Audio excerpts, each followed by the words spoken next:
Hey, everybody. Thank you so much for joining me today. And for those of you that were in our earlier interview that just ended an hour ago, you're probably thinking to yourself, how's the Tim's back so soon? But here I am again. But I'm so glad to be here. Today is May 9th, Saturday afternoon. And just wanted to mention again anyone that wants to do an interview or reach out to me for one on one peer support, all the ways to connect with me are beneath this video. I appreciate it so much. And also, if anyone wants to chat about anything else, either the Deconversion Poetry Slam coming up in a few months or whatever is on your heart, just let me know. But I'm going to bring in our guest today. We're speaking with Luke Brewster. Luke, thank you so much for joining us today. Hi, thanks for having me. Yeah, appreciate you being here. I don't know too much about you, so we're just going to do a very quick bio. And by the way, I can hear that there's neighbors doing some kind of pressure washing. It apparently just started like 5 seconds ago. So if there's too Okay. much noise, I apologize, but I'll be on mute for most of the part, anyway, most of this time anyway, so it won't matter too much.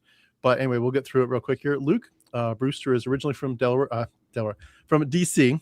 I was going to say Delaware County. That's where I'm from, Delaware County, Pennsylvania. He's from DC, but he's now in California, the San Francisco Bay Area, and he went to Wheaton College. I'm sure we'll get into some of that shortly. And he's also worked in the quality assurance arena in the tech field, which I'm sure is interesting. And I was with Verizon for a few years, so I know a little bit about tech stuff, but I was more in the compliance arena Mm. as opposed to the QA side. But anyway, we'd love to get to know more of your story in a few minutes. But if you could just start off by telling us a little bit about yourself, your hobbies, and some fun stuff, and then we'll do a deep dive into your story. Yeah. Well, I probably the thing that comes to mind is in college. I was there in the early 2000s, and that was when improv was really kind of coming of age, and you had the people like Steve Carell and Stephen Colbert and Tina Fey.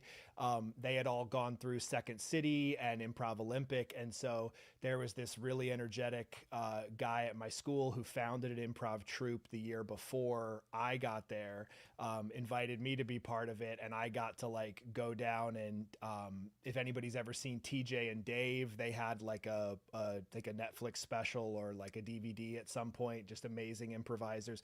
People have probably seen Middleditch and Schwartz. It's like a modern version of TJ and Dave, but I got to just be part of that whole scene. I definitely am not the funniest person. I got to be around just hilarious people and do that. And so now anytime I see people from that on TV or elsewhere, it's like I know the principles and the background that comes from. And I did acting in school and like auditioned at Columbia, got an offer at Columbia, but ended up not going there. So that's, yeah, my background is sort of in theater and improv.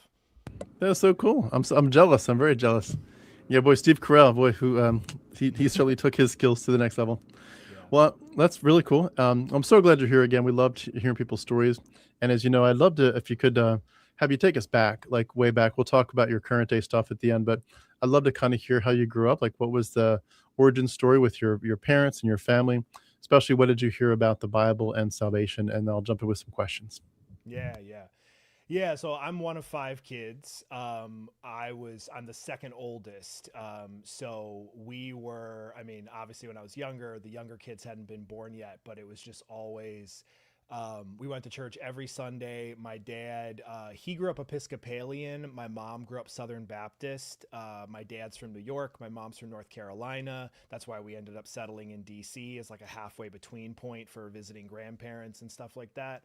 But for I don't. It's funny. I've somehow never heard the story or don't remember, but he switched to PCA at some point, which people who know will know that's Presbyterian Church of America. My understanding is that's, there's like Orthodox Presbyterian is very conservative.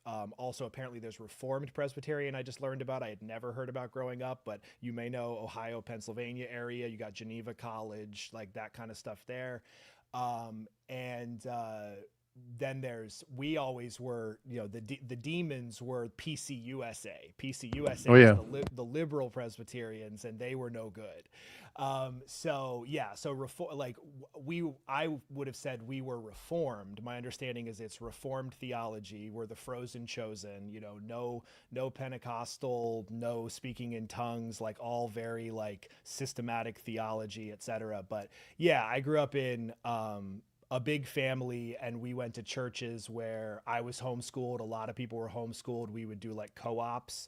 And it was just all like reformed Calvinist theology, Bible teaching from the earliest age. And like, of course, you go to church every Sunday.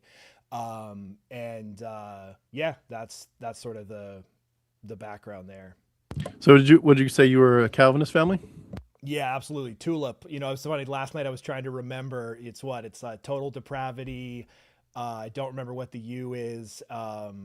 Limited atonement, I think, something, and then the last one is perseverance of the saints. So yeah, there was a point where I thought it was normal. So when I went to Wheaton College, I just naively thought it was just roughly what I grew up with.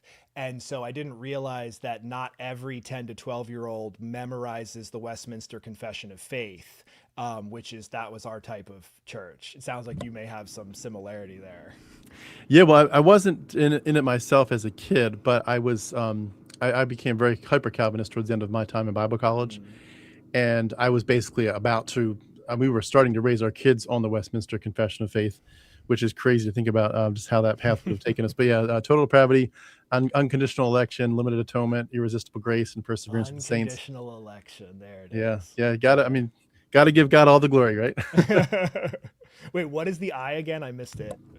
The I part of it is irresistible grace. When That's God it. when Right, God right, right. calls you or elects Yeah, you, you so you can't can't resist do it. anything about it, of course. And Yeah. it was the picture that was always painted to us was, Baptists are going to say, you are in the water drowning, begging God, please send me a life raft or please pull me out. Calvinists said, you're not drowning. You're the corpse at the bottom of the ocean. Yeah, You don't that's reach good. up to God. God reaches down to you and he gives you life. You see it any other way and you're giving yourself some glory because Of there's course. glory in saying, God, please save me. I'm Yeah, of reaching. course. Like you're It not has reaching. You don't even has to know be how the bad it is. utter extremes, all or nothing, total worthlessness. Yeah. Exactly. Exactly. So what happened next in your story? Yeah, so I grew up. So yeah, my memory is I was born in Ohio, but I don't have any memory because we moved to Baltimore when I was 2, and then we went to a church there called Loch Raven. For some reason, the only memory I have of that is they had a whole downstairs for kids where we had our own bathrooms with kid-size urinals, and I thought that was so. It was like a new building they had just built, and it was like, oh, that's so special. They have like things just for us, and like that's just my weird memory of that. Um, then we moved to closer to DC, and went to literally. It's funny thinking back. It's like as a kid, I didn't think of it, but it's like our church was in like an industrial commercial center. Like there was like a car body shop next door. It was like 80 people meeting in this, warehouse building there basically. And we would go to the donut shop across the way before or after church or whatnot. But yeah, grew up there. It's funny. I still remember the pastor's name. I don't know if maybe I should say it or not, but that was when I was until about 12. And that's where we did like homeschool co-ops. There was a lot of other families with 5, 6, 7, 8 kids that were there. And then for a while we would go over to Alexandria. We were living in southern Maryland, so there's a bridge that goes across, and it's not too far of a drive. So there was a church in Alexandria that we went to, and that's where I got involved in a youth group. Those are super positive memories. Like we would go on ski trips, and it was sort of all those cliches. Of course, we may get into later. There was purity culture going on with that. I kissed dating goodbye, and the whole thing. Nice. But had a really positive experience in my memory from that youth group and that church. And then we tried to do a church plant in our local town where we met in a nursing home, and that was just always like 40, 60, 80 people. So like the church in Alexandria was 150 to 300. I was definitely never a mega church person. That felt like a big church to us. But yeah, looking back, it's like, oh, so we were always in these like really small groups that were in very low rent spaces, etc. It definitely wasn't the forefront of culture, but it was people doing their thing based on what they believed. Was there an age at which you were presented with the gospel to the point that you made a profession of faith? Yeah, that's a good one. I definitely remember praying. I can't remember the age. It was elementary school. Like I remember being in bed. We had these bunk beds, maybe even back in Baltimore. Yeah, so that would have been before I was 8. So probably between 5 and 7, I think I had that experience. And then, as I've heard other people mention in interviews, like I reconverted or rededicated, probably 2 other times. I think when I was 14, I had another one that I really was, just did a conscious thing about. But yeah, definitely like gave my life over, let Christ into my heart, personal relationship with Christ, that whole narrative way of framing it when I was a kid, and then carried that through to it's funny, when I went to school, I only had 2 requirements for college. It couldn't be a small Christian school. And so at the time, of course, it's like, well, God gave me exactly what I didn't want, and it turned out it's what I needed, is how I would have seen it at the time. So I ended up going to Wheaton, and like I was all in. I was like, yeah, definitely was like as far as I knew, like a fully committed believer, doing my best to do the thing, and went to a school that is, you have to write your testimony and give a confession of faith, like to both teach and study there. So Yeah. yeah, just carried all the way through college. Did you find that the what you believed personally was represented fairly well at Wheaton? The reason I ask you is just I came from I guess what you would call a more conservative fundamentalist background in some ways, not all, and they looked at Wheaton as very liberal. And I've talked to other people who would say no, Wheaton was pretty standard. Like where did you land? Yeah, yeah. Well, can I ask? I think I've heard you mention Bob Jones. Did you go to Bob Jones? For my freshman year, yeah, and I finished at a small school in Pennsylvania called Lancaster Bible College. I've heard of Lancaster as well. Yeah. So yeah, so we like, I would now say if there's like a continuum, I was like, if very conservative and more liberal, or even just more non-denominational evangelical is like over here, I was like 40%. I would say most people at Wheaton, we wouldn't, no one's like liberal at Wheaton, but if you're getting on the extreme continuum of like OPC, Bob Jones, what was the other one? The Pensacola. Pensacola Christian. Then yeah, we would make fun of the stories of them having separate sidewalks for people, for men and women, and for different things. But we then you go out in the culture or the world, and Wheaton is tremendously conservative compared to the culture at large, or even compared to like mainstream denominations, etc. So my memory was being surprised at how many non-denominational and Pentecostal, like more kind of charismatic leaning people were there. But only because all I had ever known was my Reformed, Frozen Chosen background, and the naive idea that that's what any Christian going there was going to be. But yeah, it's like, I think I see it similarly, where there's people who think Wheaton is out there, but then to the vast majority of people, Wheaton is very conservative. Yeah. Again, I apologize for when I'm off mute. I've got a neighbor who's doing some pressure washing. There's a little machine going, but hopefully I it's not can't coming hear down the mic. Yeah, I can't hear it coming through here. Okay, good. Hopefully maybe it's canceling out through my microphone or through the StreamYard software. But when you were looking back at your like teenage years, early college years, can you take us a little bit deeper, not into your salvation story, but into what was it like between you and God in terms of public and private worship, your devotional time? Just what did it feel like if someone would have said to you, do you really believe it? And like, are you really in a relationship with God? Or like, what Yeah. was this, how did that all play out when no one was watching?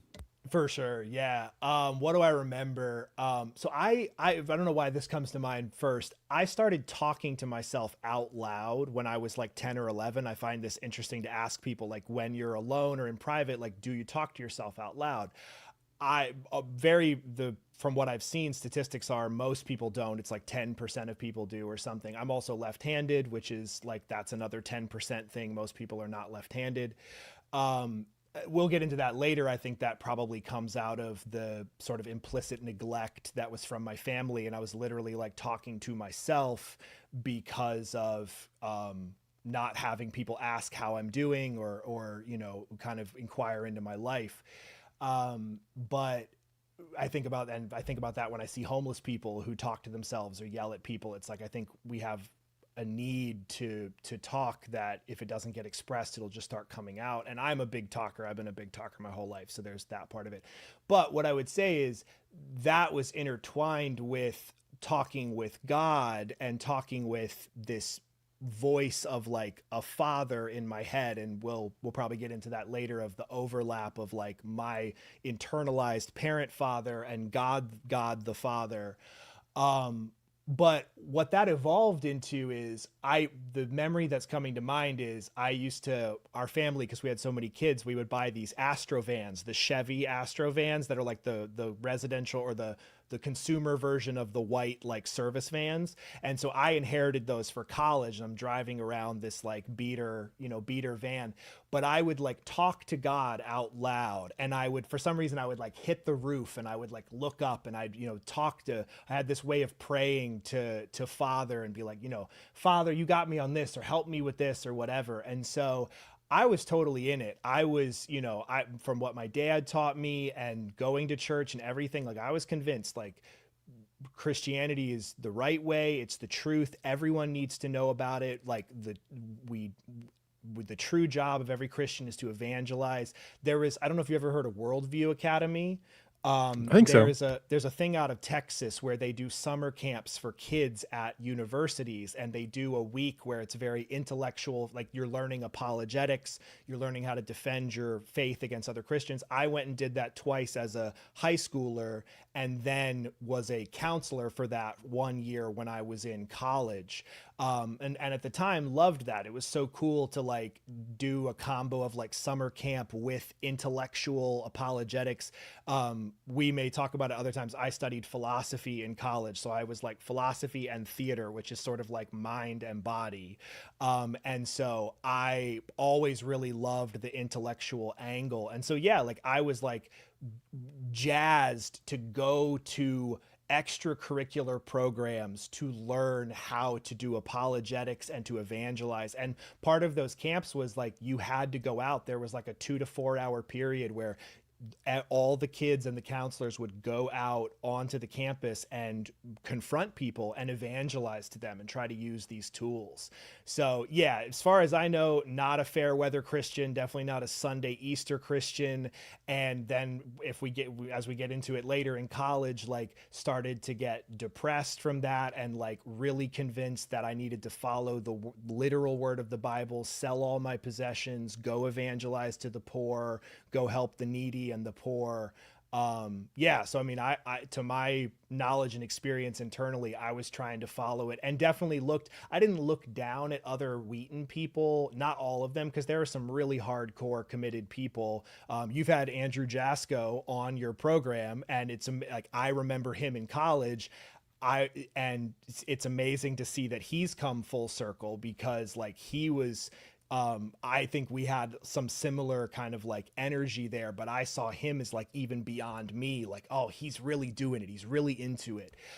So you had people who were more or less on fire or more or less committed, but I definitely didn't doubt the sincerity of people at Wheaton. It was not one of those like, well, we're a Jesuit school in name, but we don't really care. It's like, there's no drinking, there's only sanctioned dancing, which only happened like a couple years before I got there in the 2000s. So long story short is, yeah, like to our knowledge, the kids I was with there and my experience of it is like, we were fully in and we were trying to be real Christians, even beyond just American church attendance. But like, what do we do about people in Africa with wells and water? And what do we do about our own consumerism and materialism? Like, how do we really be Christians in this world? That's amazing. When you look back at your time, you mentioned giving stuff away and doing missions. What kind of missions did you feel like God was calling you to, and what trips did you get to take? I went on one missions trip when I was the senior year of high school. We went to Honduras with this church group I mentioned from Alexandria. They had a really good youth group program, and so they sponsored that. We were helping build a church down there. I still remember we flew in on this little airstrip, And yeah, it was a great time. Like, it was at the time, it was a really great time with them. But and this, I'm a little self-conscious about this. What I'll say is, I think part of my story is that the internal pressure I felt all my life, what I would now call the perfectionism. And it's funny because, like, I grew up in a group that was all about not being legalistic and how we are saved completely by grace alone.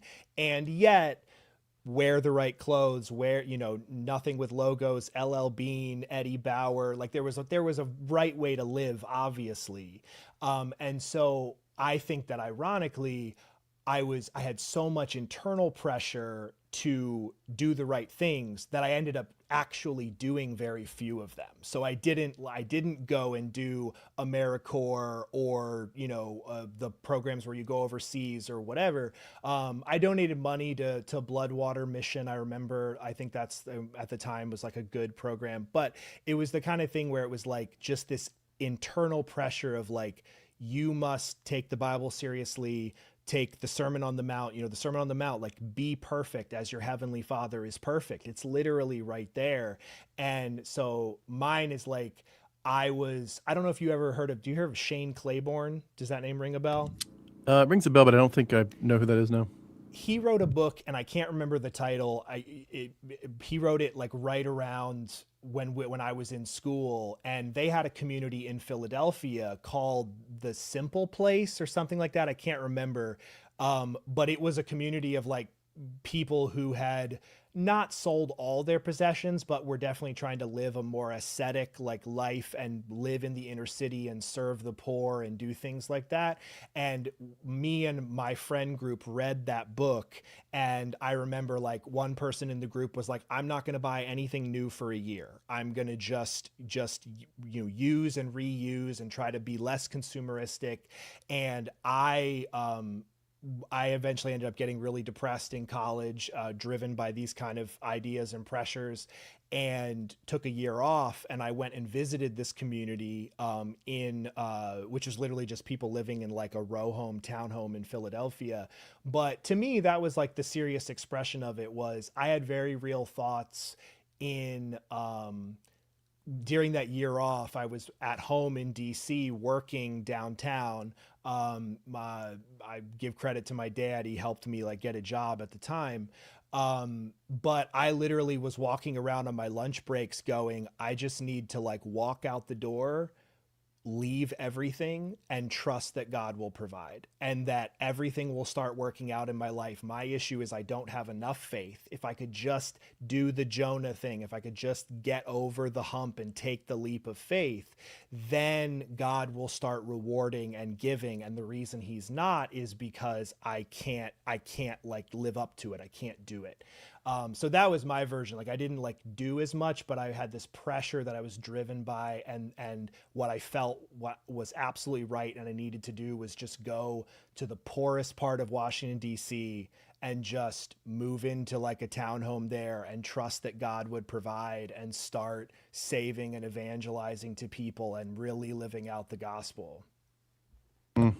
I got very much caught up in that with the singer Steve Camp. No, why do I He not know that?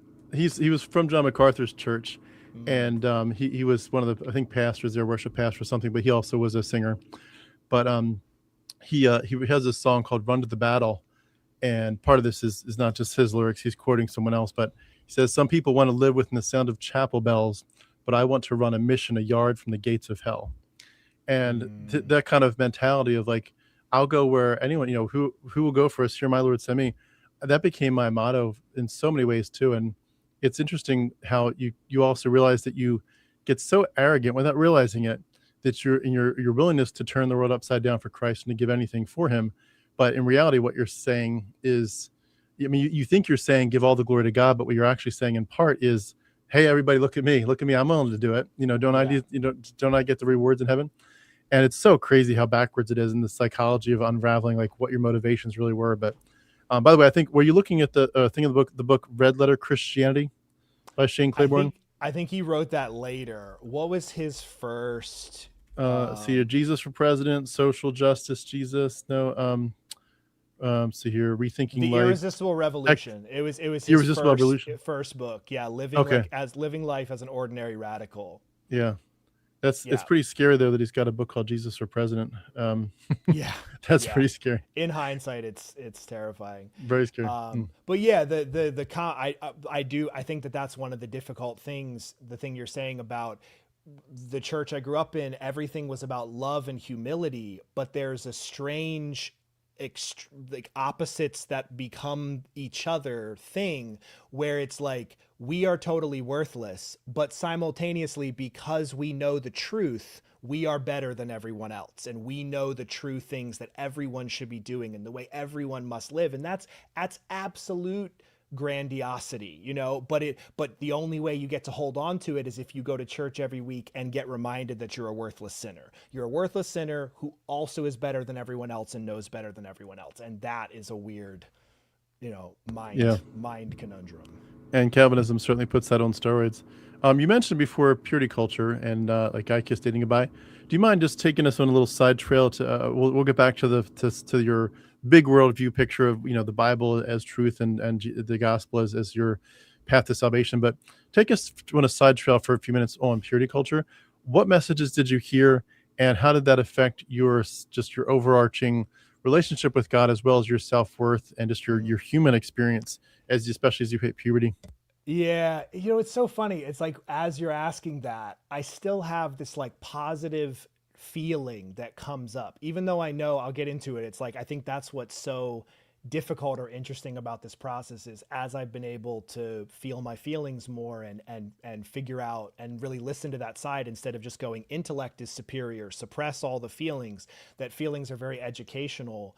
Um the Tying into that feeling of like it felt good to somehow know that we had a better understanding, that we were more hardcore than other people. So I feel like I Kiss Dating Goodbye totally ties into that. It's like we're not just dating to make out and hook up and whatever. Like we know that the true way to do this is don't kiss until the altar and don't have sex until you're married and whatever.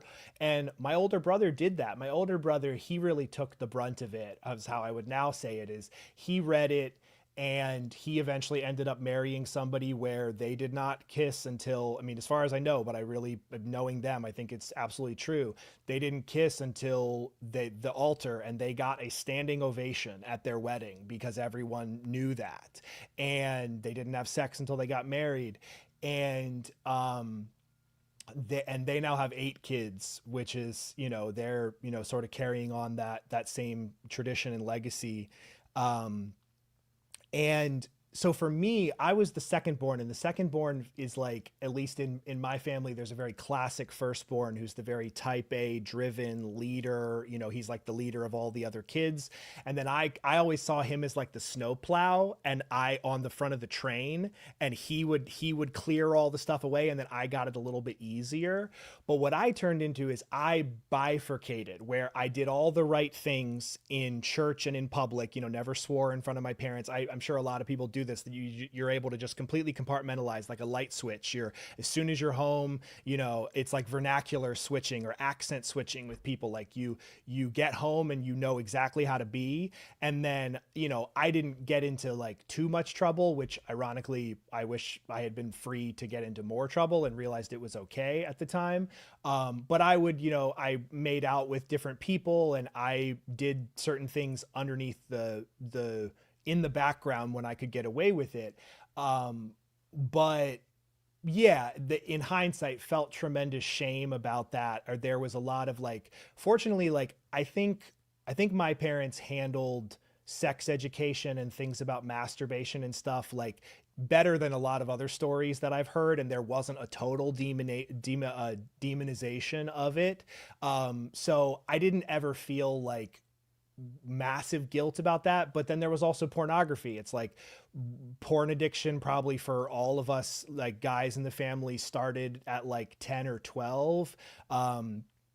And there was definitely just the whole cycle of like, you need to get an accountability partner, you need to get clean of this, and so there was just a whole cycle of shame about it, but doing it and then cycling back and forth, and always interpreting that in the lens of just being a sinful person. You're just a sinner born with original sin, so that's why you want to do these things.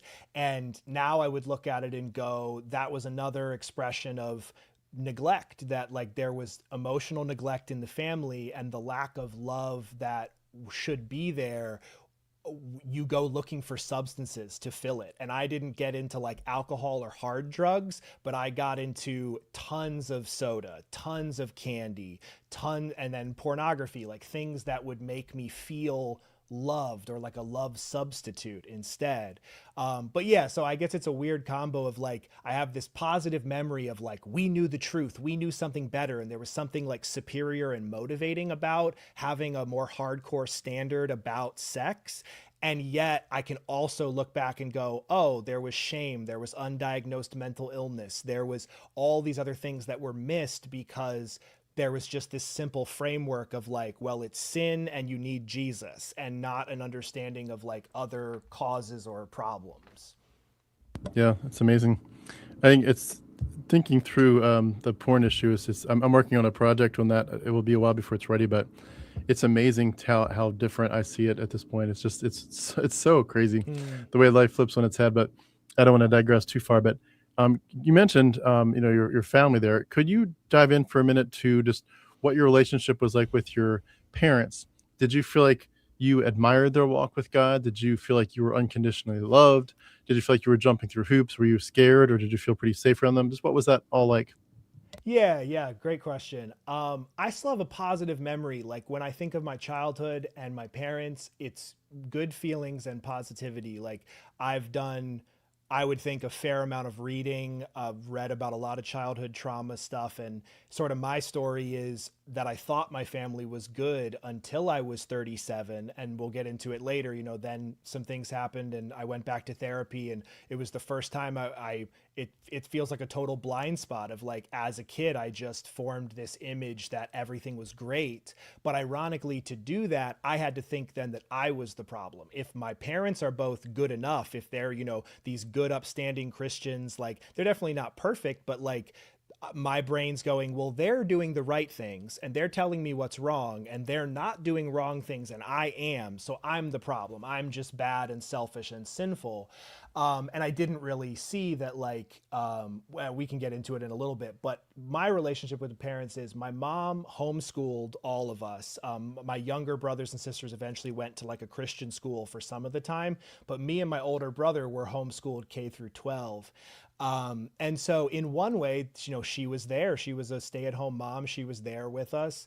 But as we may get into more later, I would now understand it as like, there wasn't a lot of like, it was about the schooling. It was about intellect. And so in our family, it's like there was church and there was school. So there was intellect and there was spirituality, but there wasn't emotional awareness, emotional maturity. And so she didn't really know to like ask how I'm feeling and ask about my day and know that it's important for a kid to process those things. And then even if she had, there wouldn't have been a framework of more unconditional love. Like it's funny, like I didn't feel at the time, I couldn't consciously say, oh, their love is conditional, but it was in hindsight, because it was propagated on, you have to be a Christian in this way and believe and do these right things. In my family, there was like four things you absolutely couldn't do. You couldn't drink, you couldn't be gay, you couldn't buy a motorcycle, and you couldn't get a tattoo.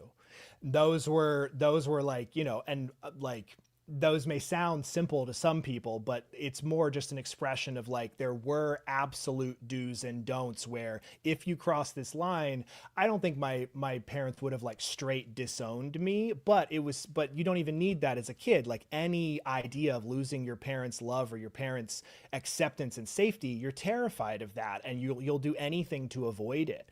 And so, yeah, I would say with my mom, it's like she was physically present with us and she gave so much time and energy in terms of schooling us, but didn't have a lot of, she was one of 6 kids and my dad was, or she was one of 5 kids. My dad was one of 6 kids.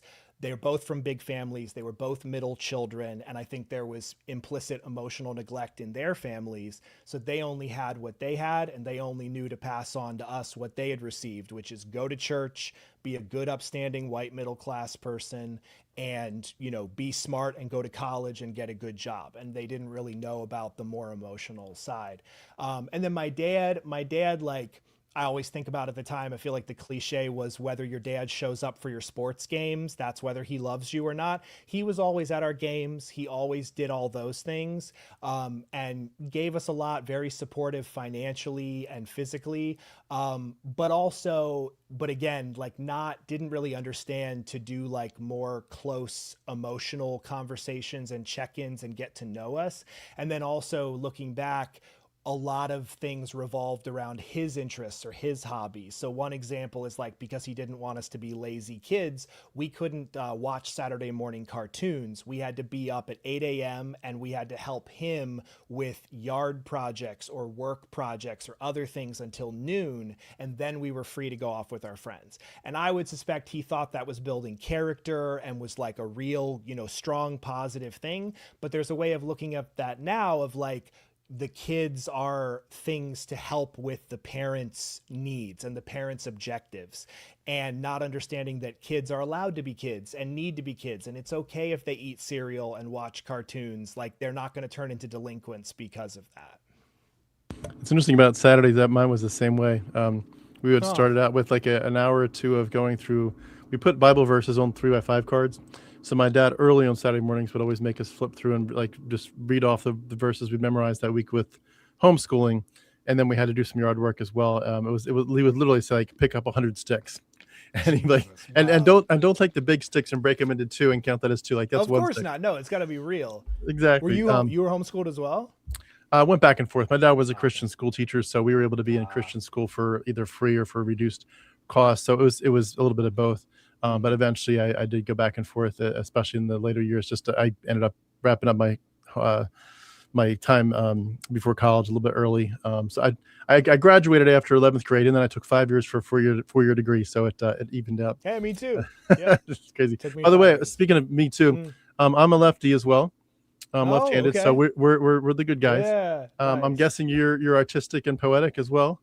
And Yeah, so I've seen your poetry slams and those things, and I'd love to hear more about that, because yeah, I think early on that was how the emotional side of me was trying to get out, was singing, songwriting, poetry, even the philosophy. Like, I ended up studying, I was never a logic guy, not the analytical philosophy. I love the continental philosophy is what they call it. It's more literary, poetic, etc. That's where you get Gadamer and Nietzsche and Derrida, the French Catholics. Like, there's just people who write. And at the time, especially going to Christian school, I got to read some of the leading philosophers of the last 50, 60 years are all these French Catholics. And so it was really wonderful for us to be like, look, it's you can be smart and you can be a Christian, and like it all links together. But yeah, so I love poetic and artistic things. no, with go back to purity culture for just a Mm. second. A lot of people, I think, are tempted with purity culture to think that because I'm as a man, I'm unable to control myself, of course, and because women are such temptresses by definition, that what the real solution is to get married as quick as you can to the right person, of course. Did you feel that pressure to get married young? Absolutely, 100%. The MRS degree, you're supposed to go to college. My brother and his wife, my older brother, got married 30 days out of college. And, you know, they just did that whole, I think they're a representation of everything that was supposed to happen. Don't kiss till you get married, don't have sex till you get married right away, have kids right away. And good for them. Like, if they're doing well, good for them. But the in so many ways, I was implicitly rebelling against that. I would now say it's that my true self, my authentic self, was trying to stay alive and saying like, hey, this is not gonna be good, this is not gonna end well. It's not that you need to do the opposite the whole time, but you need to like figure out your own path. And so yeah, there was that whole idea. And I just want to say, I want to take a minute to say, I think women had it the worst in purity culture. Like, I'm a total feminist now, a total, do my best to be an ally, and not trying to say that to push myself up, just to say, like, we had it hard and things are real for the man side of it, but like the control over women's bodies and the things about clothing and dress and the idea that they are the temptresses and all this stuff, I just can't imagine what that does. And I feel for it so much for the women that I grew up with, and I'm amazed they handled it as well as they did. Cause yeah, that just, I think now that needs to change so much more. You know, there's so much more to go there. Yeah, it is, and it is such a crazy journey to think through all that and how it all played out. And it's amazing too that for so many of us, the goal really was, it was sort of, the early goal is like to avoid the temptations of sexual promiscuity, but eventually it merges into the family life of, you're really here ultimately, like if you do it God's way, He'll help you avoid lust, He'll help you avoid sexual promiscuity, but then He'll help you to get into the spot where you're truly raising little soldiers for Jesus, because you're having a quiver full of kids. Of course. And it's weird how it's like a package deal, and it's for Christians, not, in my opinion, myself included, when I was a Christian, for Christians not thinking very well and not being very, thinking through the train of how does this connect to this and connect to that, they do have a pretty full perspective from, childhood through raising kids, in terms of like, we want to perpetuate the ability to have a little army for Jesus here. And I was certainly doing that, in terms of what I was trying to do with my kids. That's part of why I deconstructed and deconverted, was because I was doing it so well that it shook me up as like, wait, what the fuck am I doing? I should, I'm not thinking through this. I'm teaching my kids genocide. This is wrong. But when you were going through, your college years, sometimes a lot of us, I think, look back at those times and think, oh, we were on fire for God. We're doing apologetics. We're doing ministry. But when we look back, we see that there were in fact cracks in the dam that were appearing early. Even if you weren't deconstructing necessarily hardcore to any level at that point, what were some of the early cracks that you can look back at now and say, I wonder if that opened this up a little bit? Yeah, for sure. I definitely have a conscious one. And then I think the larger theme is the emotions. Like, I think the depression and eventually the undiagnosed mental illness, the things that my parents didn't notice and thought just were the answer was Jesus and read the Bible and pray and etc. That was like my body. It was leaking out. The things that were wrong, the needs were leaking out. But the conscious one was studying Nietzsche, and it feels very cliche. The guy who said God is dead, ends up like leading me out of Christianity, or being one of the starting points. But had an incredible professor at Wheaton named Bruce Ellis Benson, Dr. Benson, who was writing a book at the time called Pious Nietzsche. Nietzsche was the son of I think I'm remembering this right, he was the son of a pastor. And I think he tried to go that way early on, I forget. But either way, obviously being a Christian philosophy professor, Dr. Benson was like trying to look at a way of going, well, what are ways that Nietzsche is pious or religious? And there are a lot of his writings that have these spiritual elements or these other elements to them. I think it was a really unique angle to take on that. But in studying Nietzsche, so I did I ended up, when I went into college, because of how I was raised, I thought I'm going to study Plato and Socrates and the classics, and postmodernity is totally evil, relativism is awful. And of course, now I'm totally come around on that stuff. And so part of that was Nietzsche, and Nietzsche is really incredible, because I would say that Nietzsche is essentially Darwin's philosopher. We didn't talk specifically about how much or if he read Darwin, but Nietzsche is one of the first people in philosophy. We call it metaphysics. Metaphysics is like God, spirituality, like, is there some divine mover who created this whole thing? Plato's idea that you have the ideal forms, that's a metaphysical idea, because we can't see it, we can't prove it. So Nietzsche, you have this whole tradition leading up to Nietzsche with Schopenhauer and Hegel and other things that is very dialectical, and is still it's trying to, like, basically the world is becoming conscious that maybe everything is just physical and you don't need a metaphysical explanation, but it takes a long time. So you have Kant. Kant first figures out objective, subjective, that like, hey, we don't just perceive the world the way it is, we bring perspective and ideas to that, we project things like to it. So that all comes to Nietzsche, and Nietzsche's one of the first non-metaphysical philosophers. He just says there is no soul, there is no God. Everything we experience and talk about as God and soul and whatever is essentially psychological. It is feelings and thoughts and impressions that we are having, and that we project them outward. And he has his ideas of eternal recurrence and other things that go along with that. But I wrote a paper on that in that class, and it was, I still don't know what sparked this, but in philosophy, there's the Occam's razor idea that the simplest explanation may be, it's not that it is, because that's not a proof, but often the simplest explanation is the best explanation. And I think maybe weirdly, because I've been so energy deficient all my life, I was diagnosed with ADHD. I think that comes from the childhood trauma. We'll probably get into that later. But I was a very hyper kid, and then I had a bunch of caffeine and would run around. But what you find out with ADHD is that's actually an expression of energy deficiency. And that's why medications like Adderall are helpful, because you're literally giving the person more brain energy, which lets them calm down more, because they're not desperately running around looking for it. So I think, for better or worse, I have always gravitated towards the simplest explanations because they're easier and they take less energy. And so something started dawning on me with Nietzsche, where I was like, wait, could this all be physical? Like, it would be simpler. It would be simpler if there was a cause and effect explanation for everything in the physical world without needing this giant metaphysical system.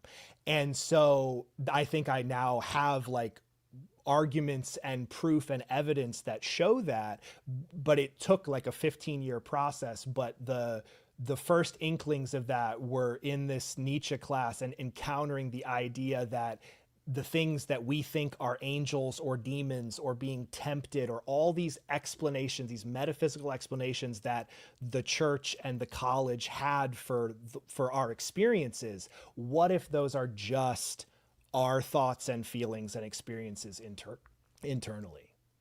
That's amazing, amazing stuff. You mentioned that your childhood trauma.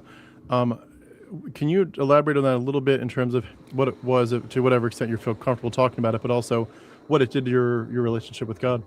Yeah. This would be maybe the main point I would want to try to get out to people is, when I use the term childhood trauma, like what I think might come to mind is like parents who put cigarettes out on you, or parents who hit you, parents who, and apologies, like trigger warning for anything this may trigger for people. Just, we think of overt sexual, physical abuse, etc. When I use the term childhood trauma, it really encompasses neglect and abuse. And in my way, I think my little clever thing is I like putting neglect in front of abuse, because people say abuse and neglect. And the irony is that sort of neglects neglect. It's like abuse is the real issue, neglect is the secondary thing. There's this incredible author, Pete Walker, who is a therapist in the Bay Area, and he wrote a book in the 90s and then another book in 2012 or 13 about complex PTSD, which is essentially childhood trauma. And he has a chapter called "What If I Was Never Hit?" And he was a child. He eventually went to Vietnam, and he came back from Vietnam, and he said his childhood was more traumatic than Vietnam was. He said his mom when he was 2 years old, his mom would hit him into the wall so hard that like his head would crack against the wall. She would just like hit him, and then he would fall into a wall and hit his head.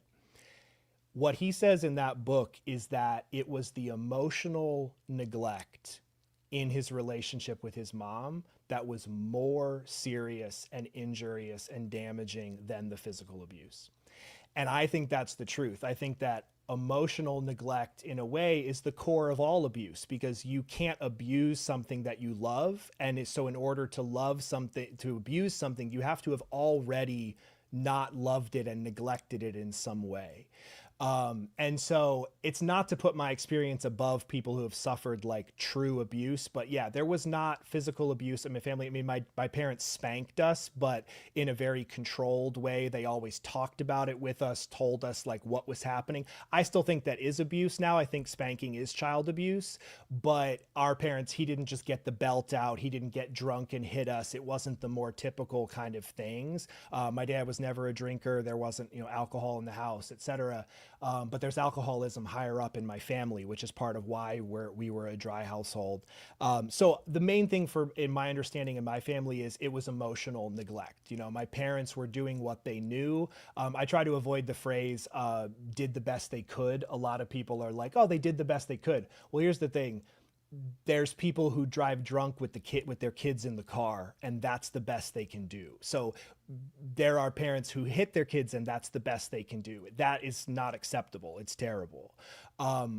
But so what I would say is my parents were doing what they knew, and they were using the tools they had, but there was a lot of emotional awareness and maturity that they didn't have, and that I feel like I'm hopefully learning through this process. And so my childhood trauma, I would say, was perfectionism, performance to get love. There's definitely some narcissistic tendencies there that tie in with the type of religion that my family chose.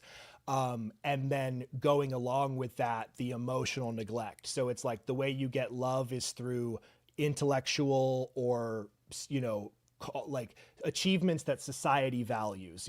Go be a good sports player, a military officer, a good citizen, or be really smart. But there wasn't an understanding, like it definitely wasn't enough unconditional love. It wasn't just an idea of like, you're just my kids and I love you because you're kids. And we might talk about this. I think there's even an idea of like, when you believe in original sin, it's like as soon as that baby comes out of the womb, you have an idea of, are they being sinful? Are they being selfish? Oh, when they cried, were they manipulating me? I don't think my parents probably were overly that way. I can't know because I couldn't remember from that time. But I think that whole culture and worldview is part of the issue, is that if you're already viewing your little child as a sinful, bad person, you don't understand that it's just a baby who just has needs, who's just trying to express those needs. And so I think that is, when I say childhood trauma for me, it's the perfectionism and the emotional immaturity and neglect that was there, where they didn't understand that like we were just kids who just needed to be loved, and we didn't need all these standards or things to live up to, or moral rules, etc. That's not what actually creates good people. Just unconditional love is what creates good people. Yeah, interesting stuff. I totally agree with everything you're saying. I feel like there's a lot of parallels I'm seeing too from your childhood with mine. But can I ask real quick? I want to get back in a second to your deconstruction story more specifically. But Yeah. before we exit your childhood, you mentioned in your notes that your dad was sort of a conspiracy theorist of sorts. Could you elaborate on what that meant and sort of how that might have affected your worldview, especially your relationship with God? Yeah, absolutely. That is an interesting one because I now see that. I think that the type of Christians I grew up with are prone because of what I now see as magical thinking. They think that they believe the truth, but it's actually a totally fake magical idea, that they're then prone to conspiracy theories and MLMs. So I don't know if there was any MLM stuff in your thing. My dad tried 3 or 4 different MLMs in his life as well. And the funny part is like, he was a military officer, smart, like, guy who went to college. Like in one way he's like plenty smart and intellectual, and then in another way would, I would now say get taken for a ride, or just, was able to believe these like outlandish systems. But yeah, so my dad was a Y2K conspiracy theorist, which I think I stumbled over that because as a tech person, as a computer person, Y2K was actually a very real concern. There was tons of work. Like the fact that Y2K didn't happen is because people did a ton of work to make it not happen. So it could have been bad, but my dad didn't do, like, in hindsight, I would say he didn't like do the research or like really try to look at how likely it was to happen. And so we stockpiled 6 months of food. We had, I remember, giant tubs in the basement with like rice and ramen and all these different canned foods. And then he also wanted to make money off of this. So he bought extra Coleman stoves and other things. And we went out the weekend before Y2K in our town along the like main highway in our town and had signs, and we're trying to sell like propane lanterns and gas stoves and things like in preparation for Y2K. I don't think we sold anything that day, but yeah, I haven't talked to my dad in the past couple years and wasn't as involved lately, but my understanding is he's a QAnon person now to some degree. Yeah, we may get into that more or less, but that's just a fascinating. I thought I was raised as a principled Republican who thought that Bill Clinton was bad because he was sexually immoral, and to see the pipeline of the same people who I thought gave me this very principled understanding of democracy in America like totally go for Trump is just part of the whole mindfuck of the whole thing. But yeah, I would say, you ask how it affected my relationship with Christ, I would say it's the same substance, the same core. Like these ideas are all, as I see it, it is leftover shame and fear from an insufficiently loving childhood leaves people with feelings they need an interpretation for.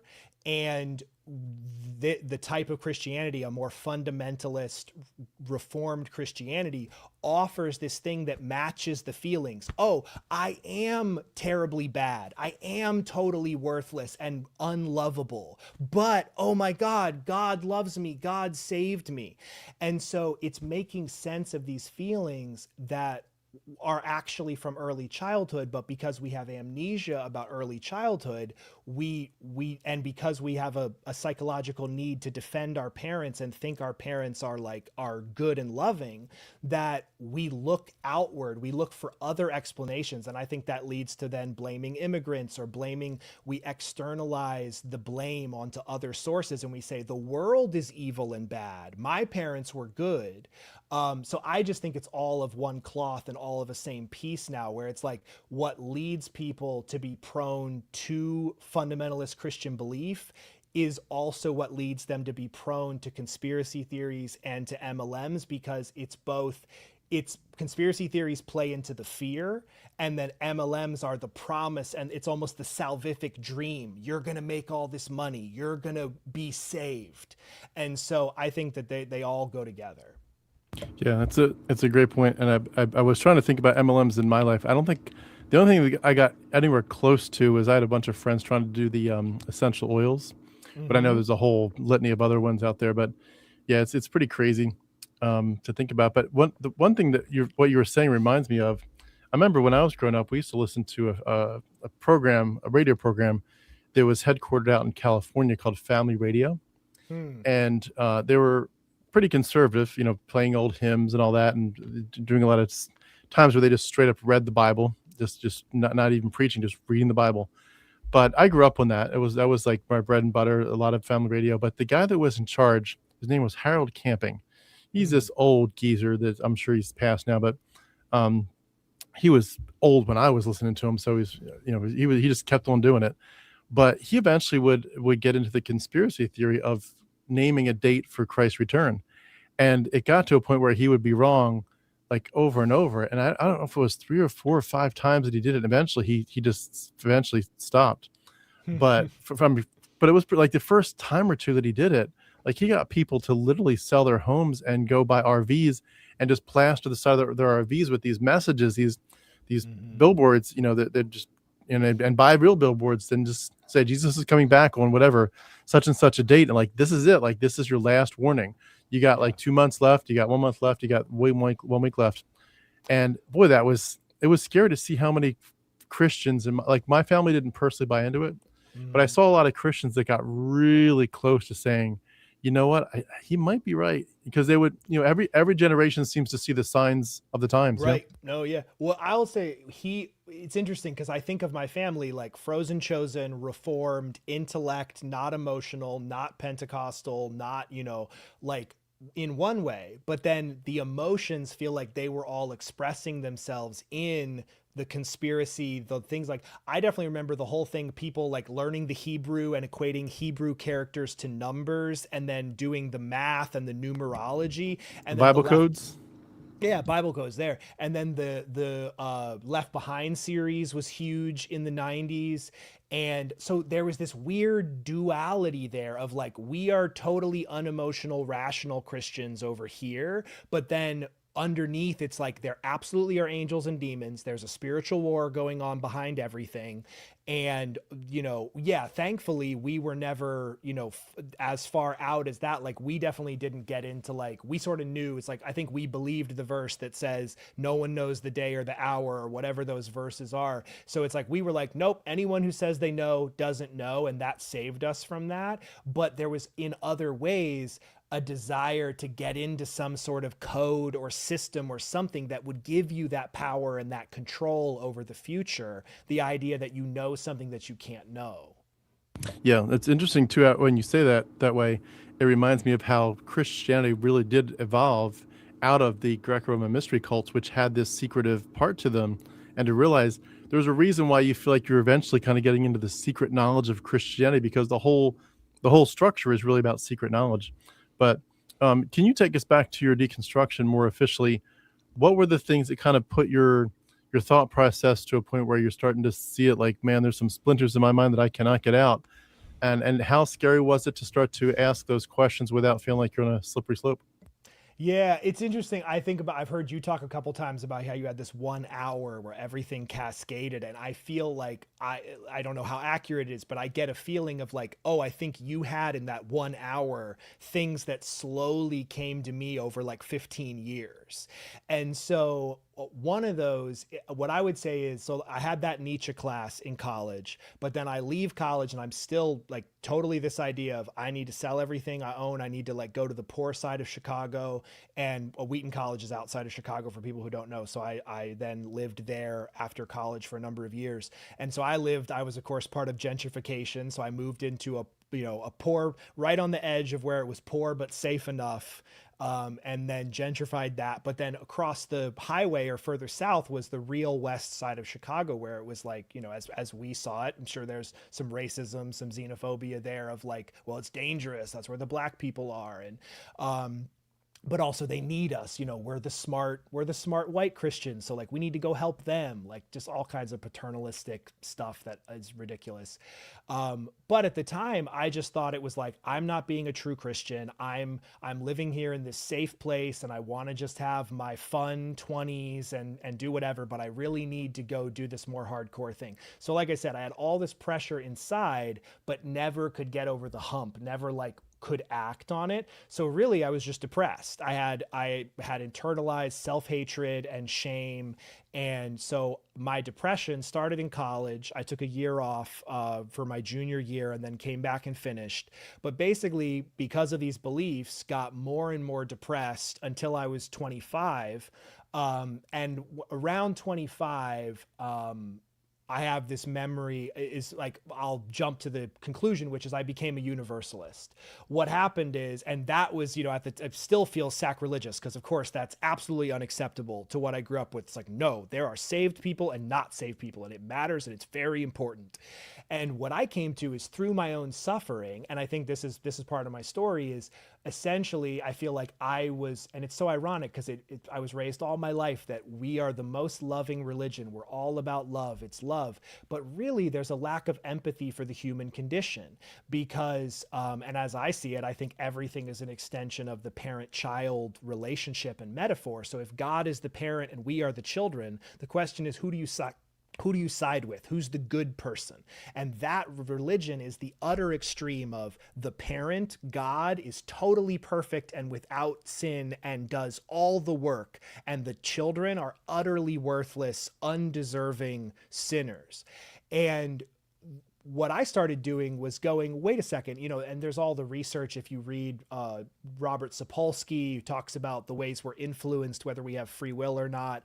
I don't go all the way to no free will, but there's the studies about how, like, judges who are supposed to be impartial, they give harsher sentences before lunch and more lenient sentences after lunch because they're happier and more satisfied. Like, there's all these things where you're like, we are not these individual rational actors who are just I don't know there. So I was starting to have more, what I would now say is empathy for the human condition of, like, we didn't choose to be here. And I feel like it was my depression and my internal suffering that I finally was like, look, I'm not trying to be a bad person. I want to do the right things. And some sense just kept building of, like, being able to see how poor people or criminals are not that way just because they're evil and sinful. There's socioeconomic factors that cause that, etc. So something about my depression getting worse and worse, and this is still before I was diagnosed for ADHD. I wasn't medicated, which was part of that.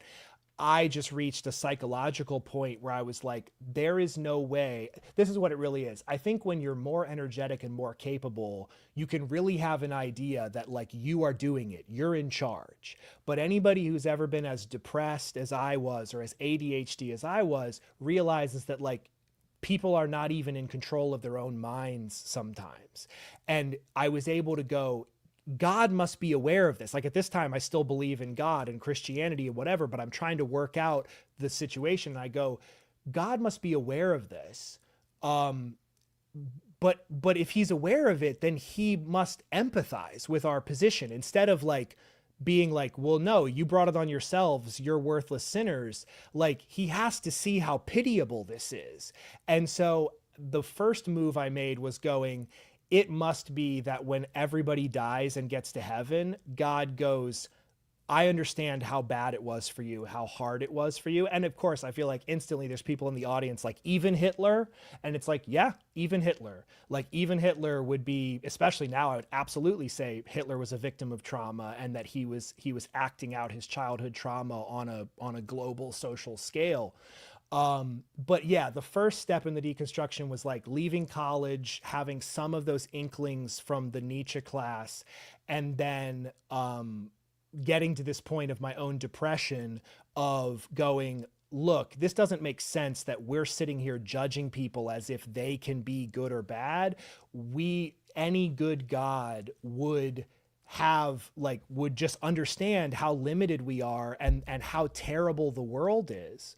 And then I think what that evolved to over, like, another long, slow 10 years, was really seeing the problem of evil as being unsurmountable and unsolvable. I think the problem of evil is what, I think there's lots of good. Now I sort of, what got me out of Christianity was this move of, like, slowly going, wait a second, we're not just willfully bad people. Like, we're actually in this tremendously pitiable position as humans, and it's not really fair or right to judge it harshly. Like, any infinite being would be sympathetic to our limitations, not, like, send people to hell for that.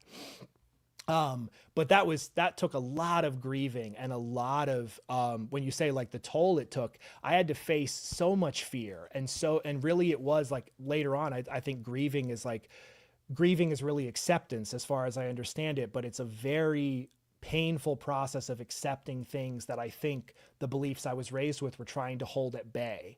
And, so yeah, I think it was at 25, like, the depression getting so bad that I switched to universalism and saying, a loving God must pity this.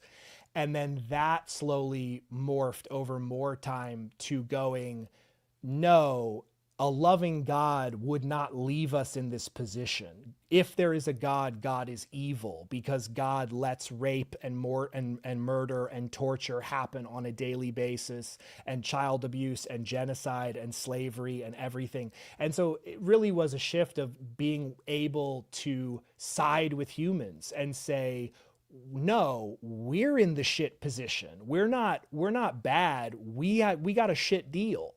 And I remember it wasn't until I was 33 that it first occurred to me that nobody chose to be born.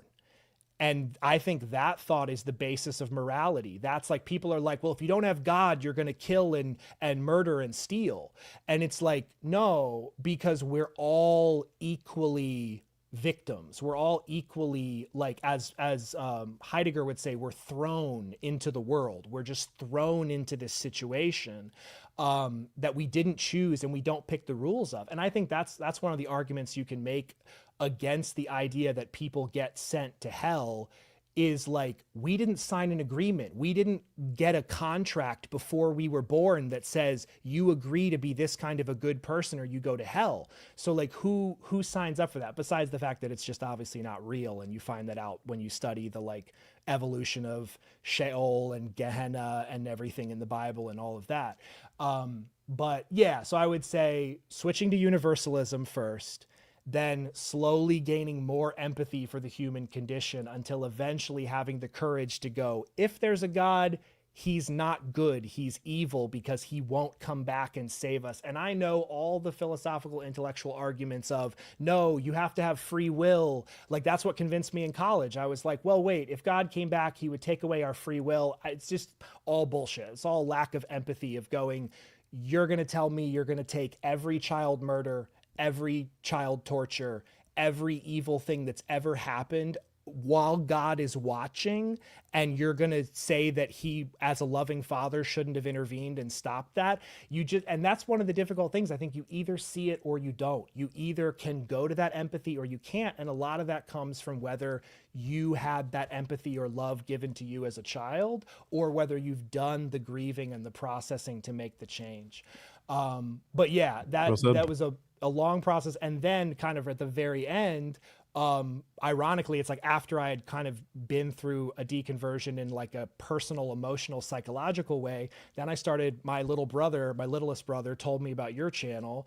And I also started looking up, like Myth Vision and the other kind of apologia that's out there, et cetera. And just learning about like El and El Elyon, and how Elohim is plural, and how there was Asherah and Yahweh and whatever. It's like, as soon as I finally saw that, I'm like, oh my God, it just all falls apart. And it goes, this is absolutely just a man-made evolution of ideas, and it really isn't anything more than that.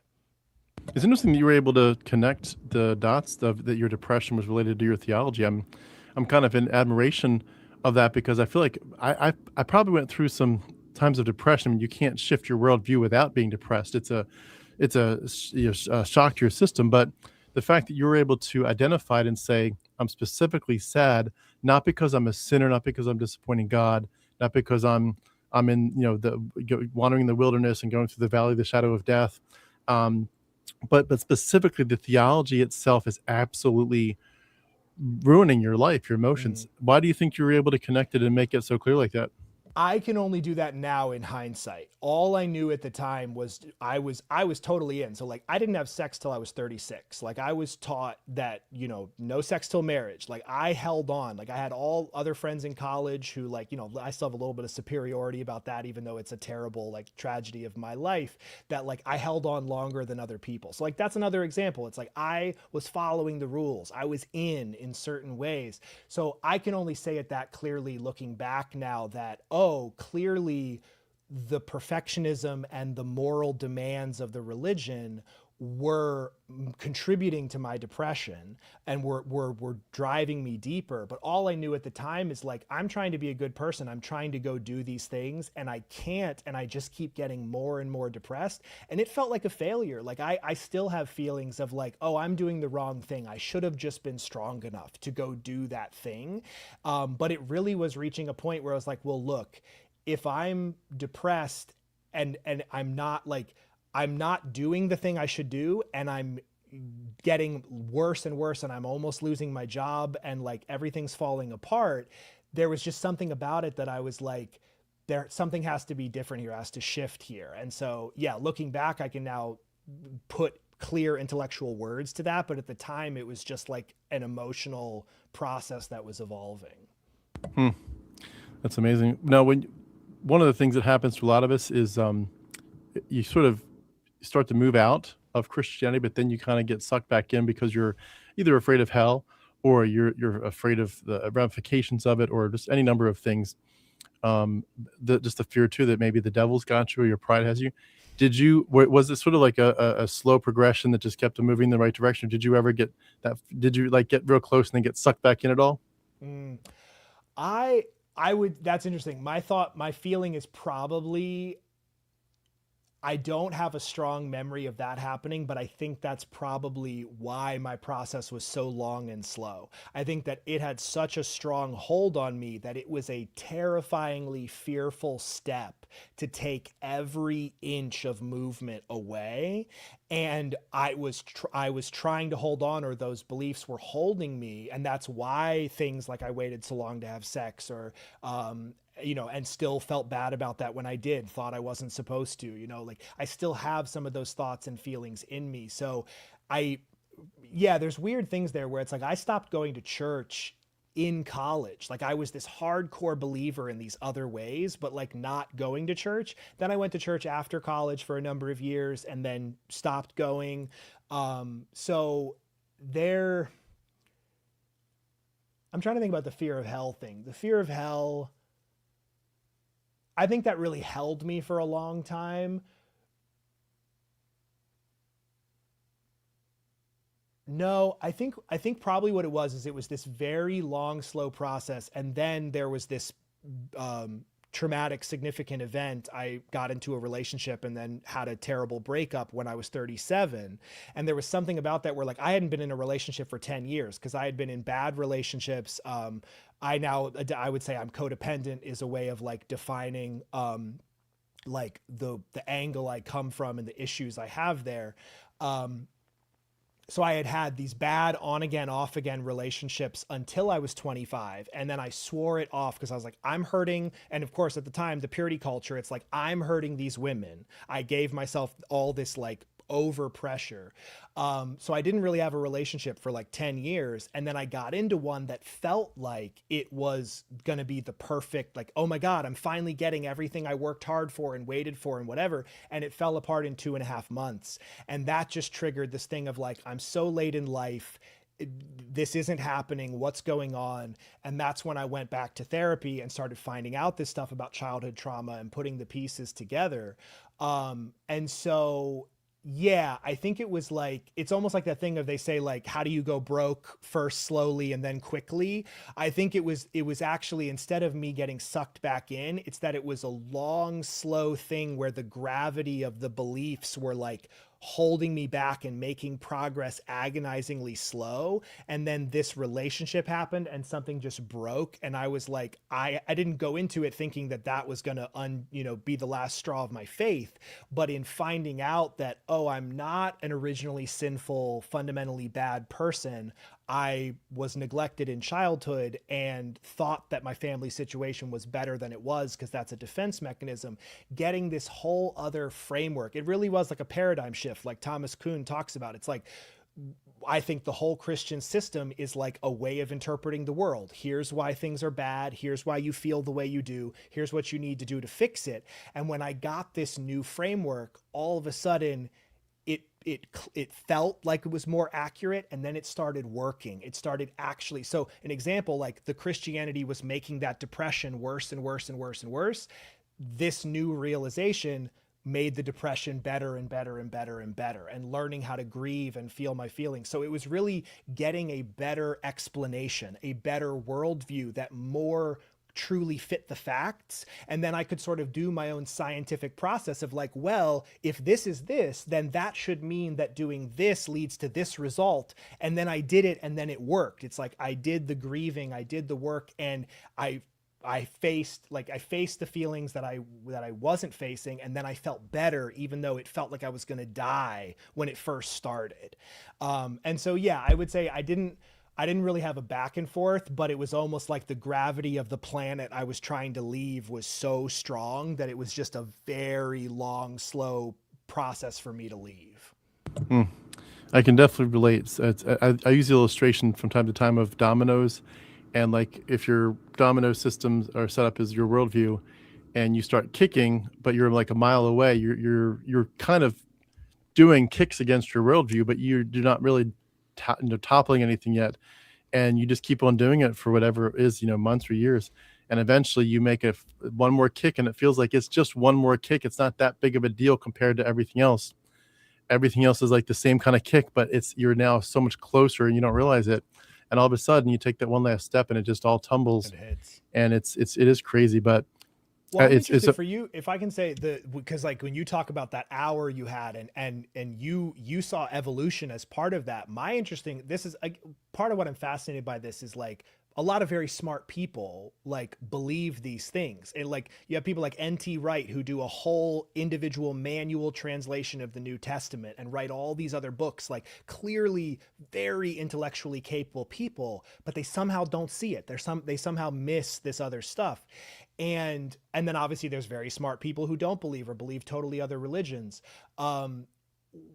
What's weird looking back is how my family, we thought we were very smart. We thought we really knew what was going on in the truth. And like, we're average. Like we're definitely not like up or down to some degree, as far as I would say. I don't know. I'm still having the moments where I go, wow, it's actually not true, which means X, Y, and Z. And so I've only come around to evolution very recently. I do remember in college, I asked, so imagine doing like science at a Christian college, my geology professor, we were going out to study rocks. And it was one moment I somehow had, like, it came to me what I think was a good question, where I was like, without just asking him straight up, because like if he couldn't say be working at the school, I was just like, what does the evidence, like from everything you've seen, what does the evidence point to? And he's like, if we take it at face value, the rocks in the earth point to an old earth. And that was the little seed 17 years ago that Dr. Greenberg, I still remember, said. But my family is a total creationist family. 7,000 year biblical flood is accurate. And what I'm amazed at is that those two things, we can have all modern knowledge and you can get a college degree and yet believe in the idea that the earth is 5, 6, 7,000 years old and that the flood literally happened, etc. It's still blowing my mind. So what was that like for you, that it all kind of cascaded in that 1 hour? Because like for me, it's been this long, slow unraveling.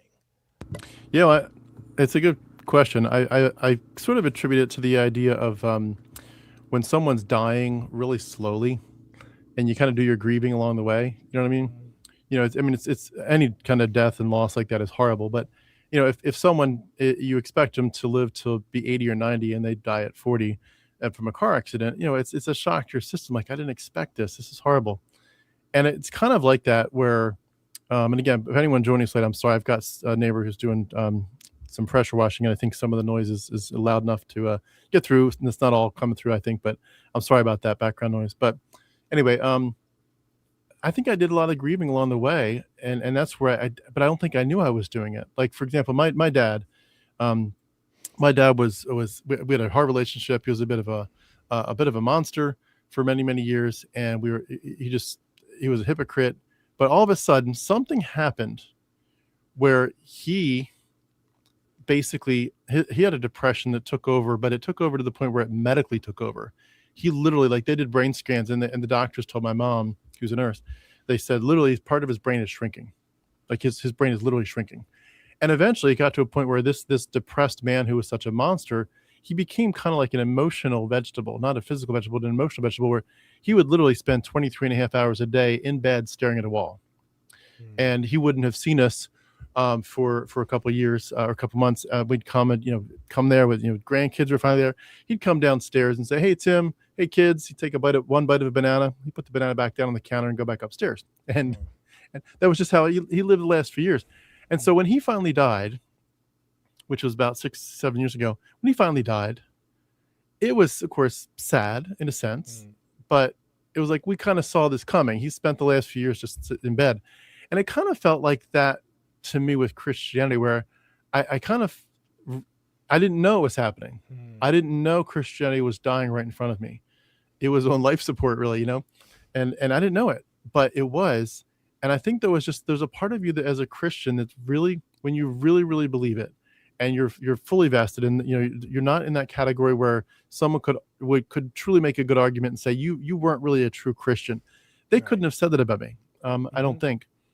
I'm, again, memorized thousands of verses, Yeah. No, preached. and let me just say, you don't have to say I don't think. You could this is the issue. It's like we know Yeah, we were true believers. And like for yeah, me it's the thing of like I was at a top Christian school amidst believers, but I'm like I'm doing it right cuz I know that I need to sell everything and be exactly like Jesus. I need to be an itinerant, like literally be Christ-like, right? There's, which I will say quickly, there's autism in my family, and I think that there is do you know Britt Hartley, yeah, who's yeah, I love her thing where she's like, people who are more autistic tend to go fundamentalist or atheist. They go one extreme or the other. They don't go anywhere in between. And that's totally true for me. It's like we're yeah. fundamentalists because it's all about being very literal. So I just say it's funny. I think we both have this self-consciousness of like, well, maybe still somehow we feel the need to caveat it when it's like, no, we were total believers. Like we knew what it meant. We knew in the in circles who the in believers and out believers were, who the more and less casual Christians were. So yeah, by whatever standards we knew, we were in. And so like you're saying, it's like you're fully in, and you have some more hardcore things than I did. A lot more Bible memorization, a lot more like intense stuff. You talked about the languages, the Bible translator stuff that you've worked with. So I just want to say, you don't, to me, you don't have to caveat it. We were both fully in. And so back to what you're saying, it's like when you really are, you're trying your hardest to live it and to do it and to teach it to your kids, but actually, so you're saying like meanwhile something was actually gestating in the background. Yeah, exactly.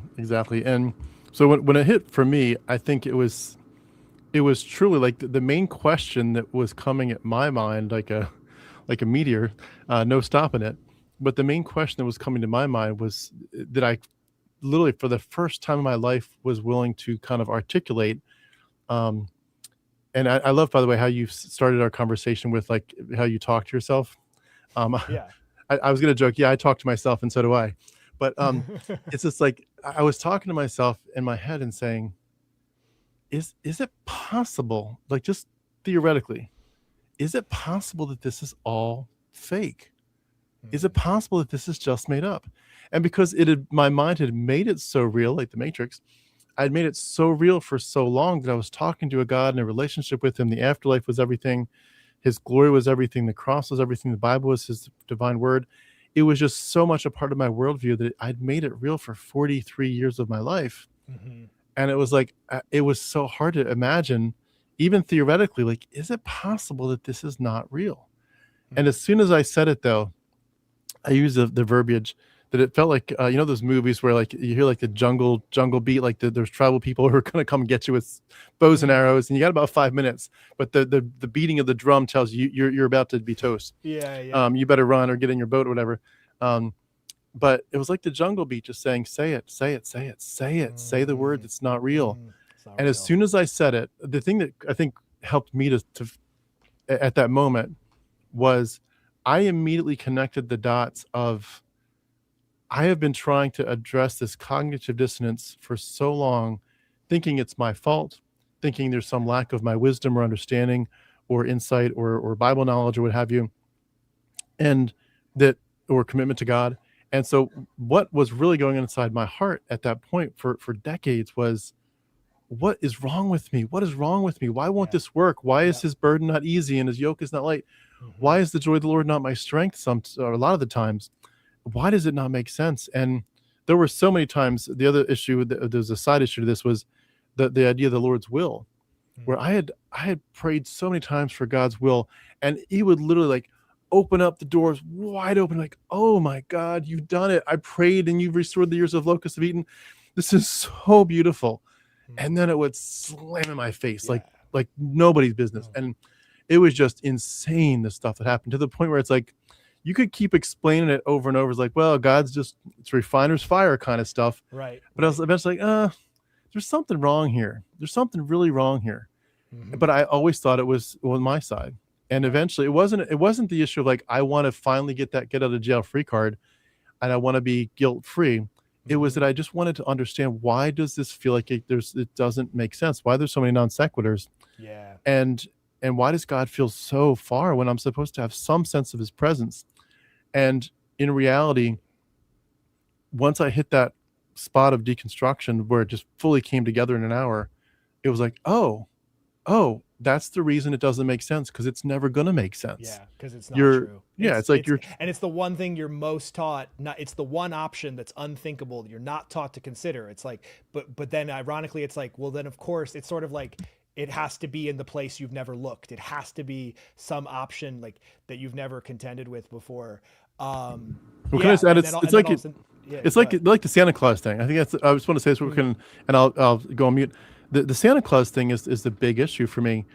I think that in many ways, I was realizing that I was basically like a child who was so insistent that Santa was real, and it just, I could not figure out any way to admit that maybe the reason I kept on leaving cookies and milk for Santa, and they were still there, or the reason I could never get a picture of him, coming down the chimney, whatever, proverbially speaking, the reason I was just so addicted to, I know Santa Claus is real. And I know we make fun of it, like Jesus, God's your sky daddy. I know we patronize Christians over it, and they deserve it, every last bit of it. But I'm just saying, like, when you realize, when it really hits you, that you have literally been doing, like, you would make fun of a 13-year-old probably, or at least an 18-year-old for saying, I still believe in Santa. Like, if not, like, I like the movies, like, I really believe in Santa. Eventually there's a time to become an adult and say, I get it, Santa's not real. And that when you realize that Jesus and God are in the exact same category, like, oh my God, what have I done with my life? I will say, I'm trying to not lose all these thoughts. So one is, if it was real, it would have worked. The second one is, a thought I've had in watching your videos is, I'd love to hear you talk about the mythology, the Dionysus, etc. And I know there's like, that can be searched and whatever, but you talked about like the 200 references that mean things. So it was interesting to me that, like, when I finally started looking at evidence, it was, for some reason, I'm still, I talked earlier about how, like, I don't believe anymore, but you still have the feelings that are deep in there from before. One of those is around the resurrection. Like, the resurrection's a super powerful story and idea. I literally think that's why it's as effective as it is. I think now, believing it's not true, it's like, well, why has it worked for so long? I literally think religion is this history of getting better and better stories. Like, think about it. It's like the myths, we now know they're myths, but people used to believe those. They thought they were real religion. But why did they not persist? Why do we now know that Greek mythology is mythology? Well, because they're good stories, but they're not a good general enough story. So I think that a lot of the refinement and appeal is getting a story that is more and more unassailable, because everything is now, God isn't physical. And it's all things that could plausibly happen in a magical way, that if you believe in that magic. Whereas the older stories are somehow critiquable in a way that we have figured out, like, wait, that couldn't be real. It can't actually be little idols in temples that are gods. Like, but if you say, no, God's invisible and he's everywhere, and a guy died and came back, I think that the reason they've been powerful is because they've got literally the stories have gotten better and better at resisting critique and increasing in how amazing they feel. It's like, oh my God, can you imagine if you could live forever and could come back? So it was interesting that what undid it for me was seeing how this religion wasn't just revealed in whole cloth to the Israelites, that, like, it clearly evolved out of the Canaanite pantheon from before. And it's also crazy that a lot of that scholarship is like from the 90s and 2000s, like literally after I was born. You have Mark Smith writing the early history of God and biblical monotheism, like these different things. And also thinking, it's a little side note, I think it's interesting how, like, evolution is still being debated 150 years after Darwin, and literary criticism of the Bible started like 150 years ago. So 500 years from now, people are going to look back and go, oh, the world was just still divided by these two ideas. It would be like if Galileo's idea took hundreds of years to convince everyone, I don't know if you've had this thought too. It's weird to just imagine that, like, there won't be Christianity in the future. Like, 1,000, 2,000 years from now, if we're alive, it just will be that it will be viewed mythologically the way we view Greek mythology. We just haven't reached that point yet. I sure fucking hope so. Yeah, right. No, and if not, that says something deep. This is the third point: is that the Santa analogy is good, except I think there is a reason. The question is, why don't people figure out that it's not true? And I think it's because of these powerful childhood origins of all this stuff, and the way that it is literally a magnification of the parent-child relationship.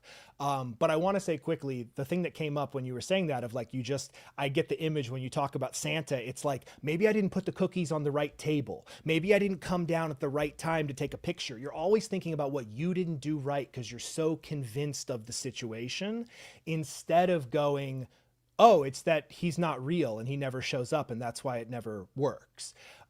What I would say, so in my family, the way I always looked at it was, we were a good family because my parents didn't get divorced. We went to church every Sunday, and we were like, fairly upstanding and whatever. What's amazing is, in hindsight, my mom was clinically depressed. I only found out recently she was hospitalized at different times. I was told as a kid she went to spend some time with her mom, which maybe she did at different times. I don't know the whole story. So that's another clear factor for emotional neglect, is a depressed parent because they're not available, which you have a late example of with your dad. My middle, the one girl in my family, the daughter, is the middle child, and she's the one diagnosed on the autism spectrum. They called it Asperger's when we were kids, and now it's ASD. So there's mental illness, there's alcoholism in both sides of my family, and other things further up the chain. There is, just without linking it to specific people, there's cutting in my family, self-harm, there is delinquency, there is sex addiction, there is we talked about the pornography use. For me, it was a bunch of substances. Before I got diagnosed and medicated with real medication, I would just self-medicate with giant bags of candy, 4 energy drinks a day. I spent $10,000 on a credit card at Starbucks. I literally maxed out a credit card over 2 or 3 years at Starbucks in my 20s, like going 5 times a day to get the energy that I needed. So substance use disorders, ADHD, depression, autism. And autism is a little bit different because it's more neurological hardwire changes. But when I say if it would have worked, if it was real, it would have worked. This is another thing I can hear all the responses of like, no, that's not how the world works. It's evil and it's fallen and the forces of evil are working against each other and whatever. When you have this change in this revelation, I'm interested if you kind of relate. What changed for me was going, no, if Christianity was true, there would be no depressed Christians, because it would solve their depression, because it would give them the peace that passes all understanding. If it actually was the answer, everyone would know it was the answer, because it would work. It would be like, oh my God, these people believe in this thing and do this thing. And it doesn't even have to be that we're all millionaires. Literally, if we were just all free of depression and happy and joyful and peaceful and content, that would be such a message to the world that other people would be like, wait, we got to at least try this, like whatever. And the second one is that if God actually wanted to reveal, and again, I know this is a normative statement, it can't be proven, but it just became self-evident to me that if God actually wanted to reveal himself to us, he would just do that. He would just write a simple, unambiguous book that was absolutely clear, that didn't include clearly genocidal, situational, patriarchal, hierarchical, women as property, children as property, like things that are clearly from their time. The Bible would have been against slavery from the beginning. Like it's just that shift of like, God at any moment could just appear, talk to us, show himself, do whatever. So if he's not doing that, he's withholding that, if he exists at all, which I don't, to me, it's like, there's all these levels. It's like, I'm okay. I can't know that God doesn't exist. What I can know is he's not the God of any revealed religion that says they know who he is. He's not the God of the Bible, does not exist. The God of Islam does not exist. Like it's clearly not any of these things. And if there is a God, I think he's indifferent and evil and totally uninvolved and is just not interfering with this thing that he made and is clearly causing so much pain and suffering to so many people. So yeah, I think it's interesting to see how when you're taught to self-blame, you can come up with all these explanations of like entire systems of theology about why the world is the way it is. When you finally clearly see it, you just go, oh no, it's actually that it's just this way because we don't know why we're here. God doesn't intervene and doesn't reveal himself. We don't know what happens after we die. And it's like facing those realities can be super hard, but once I did that grieving, like doing that grieving brings such peace after that, because you can sit with the truth. The truth is that we don't know. You don't need faith. You need to be able to grieve and accept that we don't know. And that like, if it was real, it would work, and it doesn't work. So it's not real. Yeah, one of the things I was thinking about when as you say that is, I had so many of those experiences growing up, and even as a young person in Bible college, where that exact point became almost too much to ignore. It wasn't the main point to me because I always thought people's example is different from God's character. But eventually, it's like you just can't ignore it anymore. It becomes an elephant in the room, slowly but surely. I lived with my grandma for many years because she had a house closer to Bible college. She was Christian all her life, listened to Christian radio all her life. She just was a grumpy old lady. No joy of the Lord there. My own dad was, a Bible teacher, preached in church all the time, always making us memorize verses. He was a monster, absolute monster. But eventually, one of the things that stuck out to me was when I was doing a pastoral internship in my church there near Philadelphia. I had to eventually spend a lot of time with the main pastor, whom I admired to some extent. But he said, "Look, I really want you to interact with the elders of the church. I want you to. I don't want to hear reports back.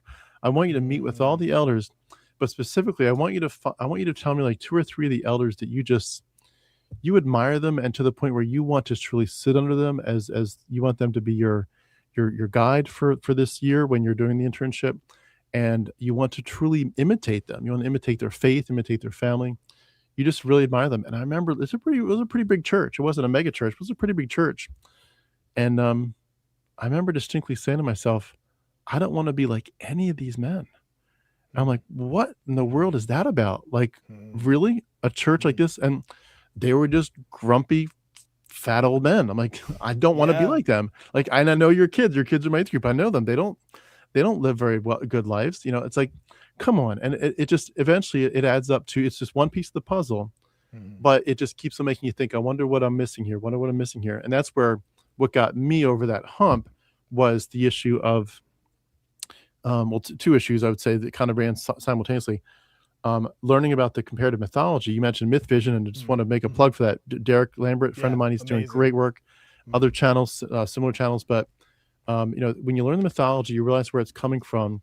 But then also secondarily, you learn that the Christians around you, they don't want to know. They don't want to know. And it becomes this track where because you're thinking, these are my people that I go to who are my friends. They're my confidants.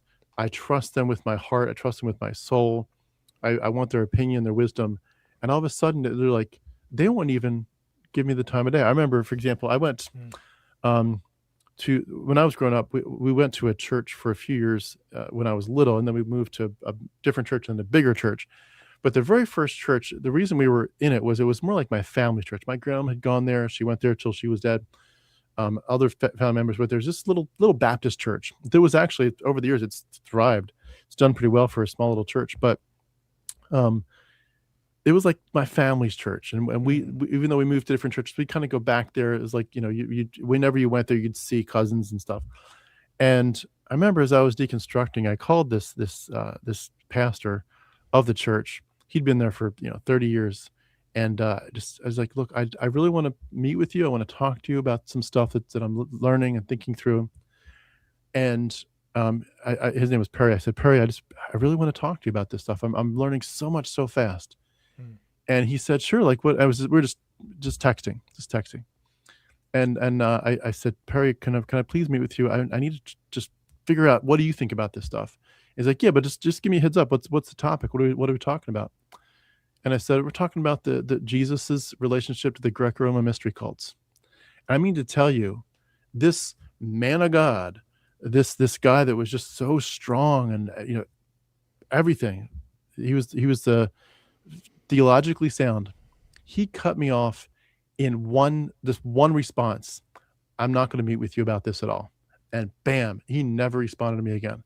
I'm like, are you kidding me? Like, a man of God, of a growing church, you've been a pastor for decades. You won't even meet with me to talk with me on the phone or in person about this. And it's like, I realized slowly that when you get to a point that the Christians won't even help, be honest with this or talk through with you, that you get to the point of like saying, I guess they're not my people. And I don't think Christians realize how much damage they do and how fast they do it when you're like scrambling for help, like, I'm lost, I need help. And you're not like, I'm like, hey, I'm on the side of the road, I need help changing my tire. You're like, my worldview is crumbling. Will you all please help me? Right. And they literally are shooting their wounded. Yeah. And I'm like, okay, I've seen this happen before, and now I'm the wounded and they're shooting me. Yeah. And the minute that happens, it speeds up a little bit. And eventually it's like once all the cylinders start firing, it's like, okay, there's nothing left. There's literally nothing left. I'm hearing you say it, and I still have enough of like my whole childhood in Christianity in me that I'm actually hearing it from a perspective of a Christian going, okay, wait, take notes. How do we keep people in the church? How do we do a better job? And to that Christian, I want to say, the problem is it's this way because it's not true. People in the church, if it was true, they would handle it differently and better. This is actually a symptom of the fact that it's not true, is why it gets revealed in these moments. I feel like I'm going to lose it and not do a good job explaining, but you may see what I'm saying, which is that I still have this part of me that's like, wait, but Christianity is true. So how can people be good Christians to somebody who is leaving Christianity? And then it's like, no, people can't be good Christians to people who are leaving Christianity because it's not true. And so because people believe it for a different reason, they don't believe it because it's actually the true model of the world. They believe it because it meets unmet psychological needs that they have, that they have to defend those. Like, Christians want to be selfless, but they actually have to be selfish. And that's a lot of what codependence is. Codependence is masking meeting your needs through supposedly helping others, because you were taught as a kid, you can't just be selfish and get your needs met directly. You have to act like you're doing it for the good of someone else. And then that gets into whole layers with people who become pastors and then abuse people and all this stuff. But yeah, that's funny to hear it now and hear you say that and go, it sounds so tragic. These people who are so loving, they should be available. But that is a symptom of why it's not true, because it's revealed in those moments that they're not like, oh, sure, well, we know this is true, so we have no fear of your critique. We have no fear of your questions. Let's talk through them so you become a stronger believer. The fact that it brings up doubt and fear, and in them, that, well, what if I get deconverted, and what if I lose my faith, and what will that do to my whole life? That reveals the difference there. Yeah, exactly. That's a good way to put it. And I think a lot of them are existentially fearful of the fact that, I mean, they probably couldn't articulate it, but they're fearful of the infection, as it were, that your atheism is a bit infectious and contagious, and I just don't want to go near it. And that well was poisoned for me enough over the years that I understand where they're coming from, but it's a sad thing. And I've said this before, so I won't make this a long story, but I remember saying to Christians around me as I was deconstructing, and I had no idea, like, as far as I'm aware, I mean, I think I'm saying this honestly, I had no idea I was heading to atheism, but I was deconstructing my faith. And I remember saying, I want the truth more than my current worldview. Yeah, and if it takes me somewhere else, I'm going to go where the truth takes me. But I'm pretty sure it's going to be the same. I'm just figuring out how to answer these questions better in an apologetic sense. Mm-hmm. And that statement to me is one of the most obvious foundational statements you could make. I want the truth more than my current worldview. Yeah. And I mean, Christians were absolutely like, this is such a wrong, you're so upside down. I'm like, that's where you all make yourselves the outsider now. We were friends, we were community. Now you're on the outside. Now I'm deconstructing alone. And I'll tell you, you get someone who is deconstructing alone, who feels like they have no one else to talk to from their old world about it. who has access to all kinds of great information, who Yeah. has people who've been through it who are willing to support them and help them and let them ask honest questions. And you have just a modicum of bravery to say, you know what, I'm willing to take the hard road here, no matter what kind of dark Yeah. alley I have to go through. I want to be intellectually honest. You get a couple of those things together, and in my opinion, deconstruction, deconversion is almost inevitable. Yeah. It's amazing how it works. Well, and we should give credit. It makes me think like the way the world, it's funny. We live in this world where I feel like a lot of the critiques of social media and everything is that people form echo chambers and just reinforce their worldview. I have changed every belief in my life because of the internet. Like I became a feminist because back when Twitter wasn't, Elon's hellscape, I became a feminist because of another tech person who just wouldn't stop posting these things that were for some reason so infuriating and triggering to me. Like, why is he bringing politics into this and whatever? And but I was like, but I knew he was a smart guy. I was like, wait, I know you're not an idiot because I know your tech stuff. So why do you? And over like 6 months, I got exposed. And literally, it's so funny. It's like people are like against woke. It's like woke is exactly what it is. You wake up, you go from not being woke to being woke. You're like, wait, there is systemic oppression. There is systemic racism. It is all real. And like, and DEI is a good thing and whatever. But shoot, now I'm losing my train of thought. Back to what you were saying is like, it made me think of a quote, which is that you were saying you want the truth more than anything else. Yeah, to me that's self-evident too. It's like, well, if this is true, then me critiquing it is only going to lead to a deeper understanding that's then going to be more satisfying, more successful. So it's worth doing. And it just feels like some people see that or don't. But I think the reason I brought up the internet is I should give the credit to my parents and to their generation that they didn't have that. It was so much harder to get contrary information, and a lot of this information wasn't out there. So I wonder if a lot of this is like we're going to look back and it's like as soon as humans got the internet, there was this explosion of cross-pollination of information and all these changes happened, but we're really at the forefront of that, with what you're doing, what Myth Vision is doing, what so many people are doing. And same thing with childhood trauma. Like I found people like Patrick Teehan and Heidi Priebe and the Crappy Childhood Fairy and Kenny Weiss and like there's like 5 others that I'm forgetting, Pete Walker. Like turns out there's been this literature getting built for 40, 50, 60 years. Alice Miller, Tian Dayton, Judith Herman, like obviously Bessel van der Kolk. Like there's all this like information out there, but we didn't have Amazon to send everything to your door. Like these 4 bookcases back here, I bought in the last 2 to 3 years once I had this framework, and I was like, I just want to devour all the information about this thing. And so I'm thankful. It's like if I had been born 30, 40 years ago, it'd be like trying to trade stocks back then where you had to either be on Wall Street or phone it in or mail it in. Now you can just go to E-Trade. It's so nice that we have Amazon and you can just get the books and you can go on YouTube and get information, because back then they just had the radio, the TV, their local people, their local library, like, so we're maybe beneficiaries of this recent explosion as well. Yeah, I totally agree. I would not have been able to deconstruct the way I did without it, for sure, especially the ease of it. Well, in terms of, by the way, I see a bunch of comments. We'll get to them in about 5 minutes. I just wanted to bring us to maybe a wrap up for our part of this. You mentioned the depression. It was able to lift, of course, once you deconstructed, but there's still a lot of ways in which the healing process is a journey. It's never really over, especially when you're looking at a lot of it is from childhood. It's not just like adulthood beliefs that you change. It's childhood worldview issues. It's childhood trauma. We came up with the title that Christianity is a trauma response. In what ways are you finding that the healing has truly gone to levels that are just profound and amazing and helpful, and that you're a new person, you've reclaimed your identity?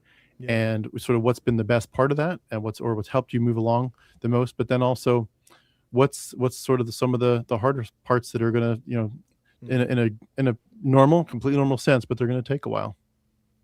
Yeah, it's funny. I kind of thought we'd maybe be at this point at like an hour in, and it totally makes sense that we are where we are. But so for me, it was like when I was 37, I started dating a coworker. I was 36. I turned 37 during this. When I was 36, I started dating a coworker. She was 13 years younger than me, was literally on my team.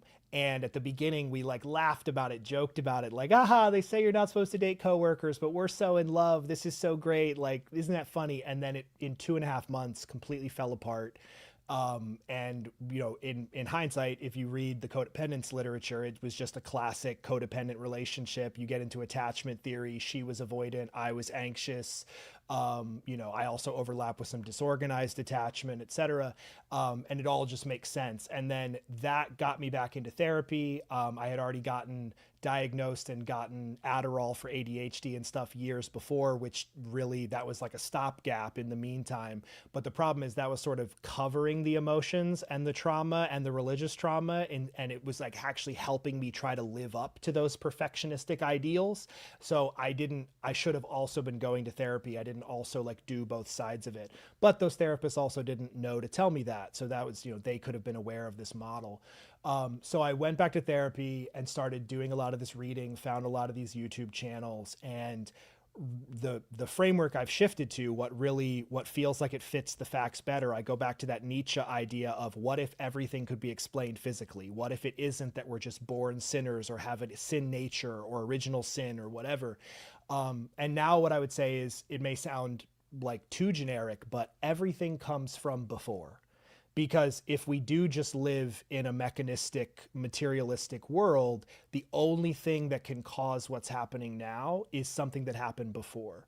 And again, kind of just stating obvious facts, anybody who's alive right now, you and me, if anybody who survives to adulthood was once a 1-day-old baby, a 1-second-old baby, a 3-day-old baby, we survived the most vulnerable aperture. And I think we actually, at least for me, I don't like to think about it because I can feel how vulnerable I was. Imagine yourself, but imagine you are an 8-pound baby who is 1 hour old. You can't talk, you can't think, you're not going to remember it, and yet someone has to keep you alive. Whoever your parents are, whoever your caregivers are, whatever happened, if you make it to adulthood, in some way, your brain and body goes, that's what works. That is what makes you survive. And the problem is, if what you had to do to survive that was you had abusive parents or neglectful parents or alcoholic parents or whatever it was, then that's why you get the repetition compulsion, the fact that alcoholics become alcoholics or marry alcoholics or abuse children marry abusers. It should seem so opposite, right? It should be like, oh my God, you do clearly don't do that. And some people do figure that out, but some people don't, because we're not attracted to what's good for us. We're attracted to what's familiar, is a way that I've heard of it, because familiar equals safe and survival. And I think this is how Christianity perpetuates as well. Again, I would say, like, I think that it is essentially, especially the more fundamentalist Christianity that I was raised in, is a way of explaining the shame that insufficiently loved children feel, because I think shame and love are opposites, and that if you get loved well enough, you internalize that love and it pushes out the shame. And if you're not loved well enough, then you have too much shame left over because not enough love was put in. And people can mean very well and do what they think is loving, and it can still not be enough. I also think about, like, I think we need a concept of like emotional nutrition, emotional malnutrition. Like, we all know that if you don't give your baby iron and niacin and whatever, that they're going to have rickets or they're going to have a physical disability. That same thing is true for emotions, but it's harder to see because we can't see it happening in the brain. And all we see is the behavior that comes out later, the ADHD or the other things that we diagnose. And then often we blame the child instead of blaming the adults and the parents and the system. So that shift for me, which again, I remember very clearly, it literally was like I got this image that I had been able to see my whole field of vision, but I had a blind spot in the dead center. And that dead center was my parents. It was, my parents weren't as good as I thought they were. It's still hard to say. I still don't want to admit it, but that is the core explanation, is when I could blame them. And I do actually think it's important to blame parents, and it's not necessary to forgive them, because some parents do truly horrible, like unspeakable things. you also can forgive. I think what I now understand forgiveness as is forgiveness isn't saying it's okay and it's fine and it should continue. Forgiveness is literally conviction. It literally means you're guilty. You did the wrong thing. The victim gets to claim reality and say, you did it wrong, but I'm not gonna key your car. I'm not gonna charge you $100,000. I'm not gonna be vindictive towards you. But it actually is like a powerful thing. But yeah, I think that we have such a taboo against blaming parents, and parents are to blame. That's literally, it's the parents' job. Like, if parents are going to take credit for when their kids turn out well, then they can't turn around and be like, oh my God, it's not my fault, whatever, when they don't turn out well. But part of it is that it goes back up the chain. If parents are to blame, then your parents' parents are to blame, and their parents' parents are to blame. And that, in a way, is where it's almost like original sin. It's generational trauma that's been getting passed down through all of history. It's just not that you're born evil. It's that the way you get treated, and there's lots of research. There's a guy named Alan Shore who wrote a book in the 90s. There's lots of research that shows that this all happens in like the first 3 years of life, and really in the first year of life, which is part of the tragedy, is like it all happens while we have amnesia about it. But then we carry those feelings in us when we're older. So what I would say is coming to that paradigm shift of going, I'm not just a bad person. I don't have to blame myself.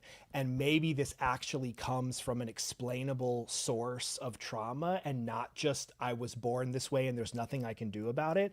That opened my road to healing, because then it was like, well, if this was done, it can be undone. It's like if you're born with it, it's weird. I think in one way we want to blame genetics because it lets us not blame people. We want to be like, I'm just born this way. There's nothing I can do about it.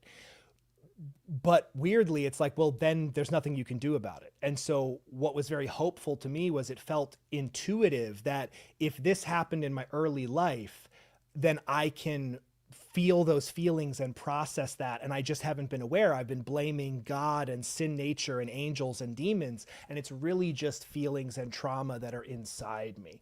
And so I had that terrible relationship. I took a leave of absence from work. And I talked about earlier how I would do like 4 energy drinks a day. And when I was working, especially in tech, I was overusing Adderall, abusing stimulants, like really intense, like sleeping 4 hours a night, barely sleeping, pulling all-nighters, whatever. I took a leave of absence and I went cold turkey off all substances, all medication for 2.5 months. And during that time, I did a thing that later I came up with like a cute name. I call it meditating, because I've never been very good at real meditation, but I literally just laid in bed, and my therapist told me early on, she's like, feel your feelings. She just said that phrase, said, feel my feelings. And we talk about being left-handed, being artistic, poetic. It was like all my life I was preparing for that and didn't, or like it connected with me. I was like, I somehow know what that means. It means just stop and just feel. Don't apply. Like all my life I've been told you overthink, you think too hard, whatever. I now think that like that's rumination, and that's when the intellectual part of the brain is spinning, but it's not, the gears are not attached to the motor. The motor is the emotions. And when you're in the faith I was raised in, it was like, well, everything is answered by God or intellect, and the emotions are evil and bad, and like don't listen to them. The heart is deceitful, the tongue is wicked, like etc. The whole revelation was, no, the feelings are the other part of the brain. And when you feel your feelings, it's the conscious and the unconscious sitting with each other. And I think I had 36 years of built up, unfelt feelings. And it's been now about 3 years. There was that first 2.5 months, and then a bunch more painful feelings. Like I used to call it death fear at the beginning. It literally felt like if I face these feelings, if I feel these feelings, I am going to die. And I had to face death fear over and over. And now I almost never think about that word because I don't feel it anymore. I've felt through the feelings. But yeah, grieving, I would say the healing was that grieving became real to me. I think the reason that there's stages of grieving is because grieving is actually the process of acceptance. Grieving is acceptance. And So I keep practicing that. My big core is love, forgiveness, and acceptance. I love myself. I forgive myself. I accept myself. I weirdly came to an understanding of forgiveness later on without God, that literally I was like, I am loved and forgiven no matter what I do. Not because God does that, but because that's how it's supposed to be. Like, I didn't choose to be here. I didn't choose the conditions that make me do bad things. If I was always healthy and peaceful and calm and happy, I would never do anything bad. Like, I would do good things because I want to. So some of the more practical details, I lost 35 pounds. Like, I had been overweight for like 15 years, and I literally did like, me going from that hyper medicating, hyper caffeinated person. I did a month where I was totally off all substances, and I fasted for like most of that month, and I got COVID in the middle of that month. Granted, I wasn't working. I've been very fortunate to, like, I had a job that let me take time off, and then I had money saved and I could do that. But basically it was just totally stopping and dropping my life, and then feeling my feelings, grieving, and going through what felt like I was dying, the worst feelings I've ever felt in my life. But now I walk around and, like, I don't know why I have this number, but I feel it's like, of all the feelings to process, I've processed like 85% of them. Like, I just remember the turmoil and churn and depression and roiling stuff that I walked around with daily and that I medicated over. It's just not there anymore. And it came from, not from praying, not from believing and going to church and whatever. It came from finally stopping and facing reality and my feelings. And now I have this reverse thing where it's like, oh, you feel the feelings first, and then you go be smart and intellectual and capable and whatever. And it actually comes out of that. It doesn't come out of like compartmentalizing and suppressing and pushing that to the side and just working through. So well said. I love the way you picture stuff. You're very good at telling your story and at giving us a lot of word pictures. By the way, I love the phrase you used a little bit ago. What was it? Someone even commented on it. Where was it? Repetition compulsion. I have a lot of respect for that. I definitely have some of that in my mind going on as well. And it's amazing too how a lot of it you really can attribute to your relationship with the church and with Christianity, because a lot of our compulsions and just the perfectionism, it comes from being so hyper vigilant about whether or not your walk with God is strong, whether you're fighting sin enough, and if you're really doing everything according to His will. And you live that way for so long, it's hard to break those cycles. But I'm so glad to hear that you're doing so much better with it, because man, oh man, it's a journey. I would say for me, I'm up and down. I just finished up a 2.5 year divorce and custody battle. Just finished up like 2 weeks ago, and I've been living in fight or flight, like on the edge of intense fight or flight because of that. Um, but I find that now that it's over, it's like the fight or flight is like I can't I still can't sleep, and it's like it's fascinating the parallels between when you escape Christianity, it takes a while, and when get over some very difficult parts of life, even when you're done with them, it still hurts a lot, and it's just one of those things. But I do want to just say, number one, thank you for telling your story, and I'm going to say a couple of quick things real quick. I wanted to say you're one of the people that I definitely could easily see in a heartbeat you starting a YouTube channel. So I wanted to highly recommend you consider it. And if you do ever decide that the time is right for it, let me know, and we'll have you back on to kind of, once you've made 4 or 5 videos, we'll plug it and make everybody subscribe. But please do consider it. I think you have a great voice for it and a great way of telling your story. Very poetic, and the fact that you're a left-hander obviously makes you a good guy right from the start. Yeah. That It's means a funny. lot. Thank you for saying that's very encouraging. Absolutely. I also, let me just say quick, I realized I haven't been looking at the chat. I've gotten into watching live streams over the past couple years, so now I feel bad that I've been ignoring chat. So hi chat, love you.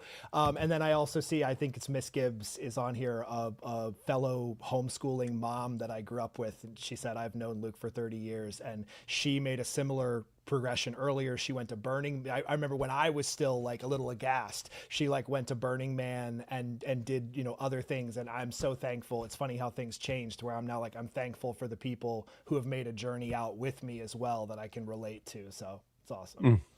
That is so cool. I had a friend like that deconverted that I'd grown up with from like kindergarten with, and I got to eventually join her journey too. Well, in terms of, we'll read through a couple comments, just not all of them because there's so many, but we'll read through a few minutes of them and then wrap up. But could I just ask you to give us a final word in terms of, well, maybe I'll do this. I'll give you 5 minutes to think about this while I read some comments, so that way I'm not putting you on the spot. But if you could think of just something you would say to somebody that's going through the hardest part of this, where it's just truly like they're not sure they're atheists or even agnostics, but they just know they can't go backwards. They've seen too much. They know a little bit too much about Dionysius and Qumran and the Essenes and Enoch and the Book of Jubilees. They know too much about Homer and the all that stuff and Plato. They've gone so far, but they also know that they've tasted and seen that the Lord is good, and they've seen him answer prayers and open doors, and they know somehow that he's real, and they certainly fear hell, and they're just like, we thought man, we knew that. Yep. Yeah, like, God, I'm so stuck. But anyway, think about what final advice you'd give them. Let me just read a few comments and then we'll wrap up. Let's see here. Go backwards a little bit. Again, I apologize, everyone. I'm not going to get to all of your comments, but I do want to mention a few of them. Number one, I want to start with the people that are supporting the channel. Thank you so much, Jonathan. Again, Jonathan gave several massive donations in the last interview just a couple hours ago. By the way, if anybody didn't get a chance to watch that, we were with someone named Kim Newton. It's called How to Help Children Make Sense of the World. That was a very, very beautiful interview, very intense, honestly, very emotional. We both of us were literally crying at one point. So if you can get a chance to watch that, please do. Kim's amazing. Sage, thank you so much. Sage, by the way, I'd love to get you an interview. Sage has a YouTube channel as well. Please reach out, Sage. Thank you so much for your super chats. Please reach out. Let's get you on the channel. I want to have you do an interview. My Facebook handle is Harmonic Jim. Carissa Wayland is a new member. Thank you so much. Oh, and Carissa gifted 20 Harmonic Atheist memberships. Thank you so much, Carissa. I really appreciate that. And for you all and anyone else that's in the comments, if you want to reach out to me to consider doing an interview, please do. But Carissa, I'm guessing since you were willing to give 20 Harmonic Atheist memberships, that you support philosophically what I'm doing, and therefore I'm just going to assume that you've had a journey that's similar enough that you might have something to share. So please reach out if you want to. And just go into the other comments. Let's see here. Mark says, we worked from the Westminster Confession, but I never heard it off-rote. Yeah, the thing is, when you get into Calvinism, the Westminster Confession, it becomes an issue basically of your marching orders for how to make sure that your kids stay extremely indoctrinated. We don't talk about indoctrination with children much as Calvinists, but it is implicit and it is intense. It's hardcore. And Calvinists will be quick to say, I had to humble myself to be willing to accept God, that willing to say, I can't earn your salvation, God. I have to be passive. It's all you. You did all. We're so humble. But when you really look at the psychology, it's a bunch of people saying, I want to be in the club that says you're special and I picked you. When you're playing soccer as kids, who wants to be the last person? Like, oh, fine, I'll take Tim if no one else will. Who wants to be that last person? You want to be the person that they picked right up front. And Calvinists are so good at saying, hey, you're in the special club. You didn't deserve to be here, but you got here, so you're special. If I can just say quickly, just because I realized that when you asked one of the questions way back, you're like, what is your childhood trauma, et cetera. Religious indoctrination is child abuse. Yeah, I want to say that very clearly. So that it's weird. It's one of the things that we grew up with are so implicit to us. We don't even, we don't, it's like, how could, we went to church, we did Easter, we did Bible study, we did youth group, we did camp. Like, how could it be bad? Indoctrinating another human being before they have full agency and rationality to make choices for themselves into a belief system is evil and is abuse. And there's an incredible YouTube channel called Theremin Trees, who is a guy, so his guy is just a gold mine. I watched all of his stuff, super helpful. I'm just realizing that's me growing in this moment right now of, oh, I was abused. It wasn't just there was neglect and we were Christians. There was emotional neglect and there was the child abuse of spiritual indoctrination. And so like that is childhood trauma also as well. So yeah. Yeah, it's interesting you brought up Theremin Trees. That Theremin Trees was actually part of my deconstruction. That's interesting. Unless I'm mistaken for someone else, but I'm pretty sure. Let me look back at how long he's been doing this. Yeah, no, yep, he's been doing it long enough. Yep, he Yeah. was part Well, of my he did, and he deconstruction. hasn't posted in years. I'm so thankful that his stuff is still there. Respecting beliefs, why we should do no such thing is an amazing video, and then he has videos about his cluster B parent, his highly narcissistic mother, and how he came to feel pretty much nothing when she died. And those two ones are incredible. His one about malignant shame. Anyway, just yeah, his stuff is amazing. Yeah, worth its weight in gold for sure. Yeah, I remember. I believe I tried to reach out and get an interview, but didn't have a response. Mhm. I'm not sure that they're they're checking the messages or not, but or they may be also unwilling to be public, which is fine. Let's see here. Going to read just a few more here. 1 second here. Wow, there's a lot of comments. Sorry, just give me 1 second here. Sage was talking about Christianity being replaced by something else.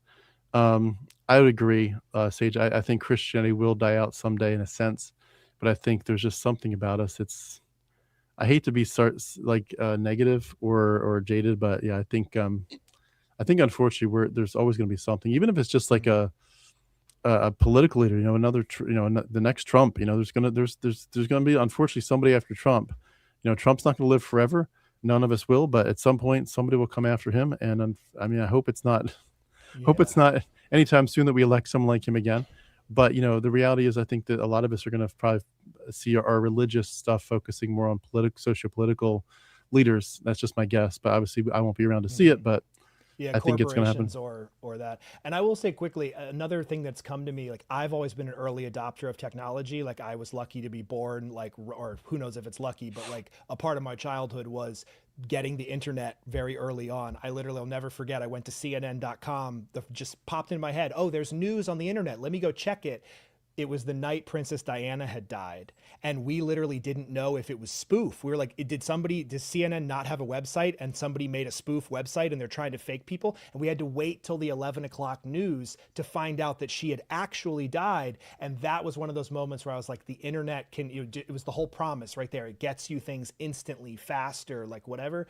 A thought that's occurred to me is that possibly people like us, and I don't want to it's not to talk us up too much, but that we are early adopters of new technology. And that I think about people like Bertrand Russell or people who were atheists 100 years ago. Those were the true bleeding edge innovators. We're so early in there being any openness and ability and safety and freedom to believe nothing or believe differently, and that's still under attack. I'm learning about, I like genetically modified skeptic, and I'm learning about the Freedom from Religion Foundation and things like that. So maybe it's an encouragement to us or people like us that what I used to look at it as is I would, whenever a new technology comes out on the internet, it's free at first, right? It's free, and then by the time your mom is on it, they've put the ads in and they've shitified it and done whatever they've done. And I would always move on before that was over. And it finally occurred to me, this is maybe similar, that it's even though there's going to be oppression of non-believers and it's going to be hard, we get the benefit of the freedom from these beliefs. But yeah, it may be another 1,000 years, 1,500 years, 2,000 years before the whole world is free, if we ever get there. But instead, that's a tragedy in one way, but it's not really different than how some people were on the internet early and everyone else was still reading the newspaper, but 20 years later there's no newspapers. Right. Exactly. That's a All right, good point. I'll leave it there. You also maybe think that it's possible that with the God stuff that maybe when AI becomes conscious, and I think there's going to be a time at which that becomes a very questionable thing. It does look like it. I don't know if it's going to be real or if it's going to be a facade, but if it does ever get to the point where it seems conscious and it's also able to do unimaginably good things, hopefully, like cure cancer in 10 seconds and stuff. If we get to the cross that line, I think some of the God talk is going to just naturally evolve. There's going to be some very Yeah. interesting changes in how we see our reality if AI, hopefully, fingers crossed, becomes a positive thing in our lives, but also becomes like a character, that we go to for help. And I think AI could almost could sort of take the place of God, even if we didn't describe it that way. We'd say, oh, this is a godsend. But, if there's someone that you can talk to as if she, it is your best friend, and it can answer everything better than anybody else, better than their pastor ever could. It can fix your finances. It can fix your health. It can fix everything. That's pretty close to a God. I don't know, but I might be oversimplifying it. But let's see here.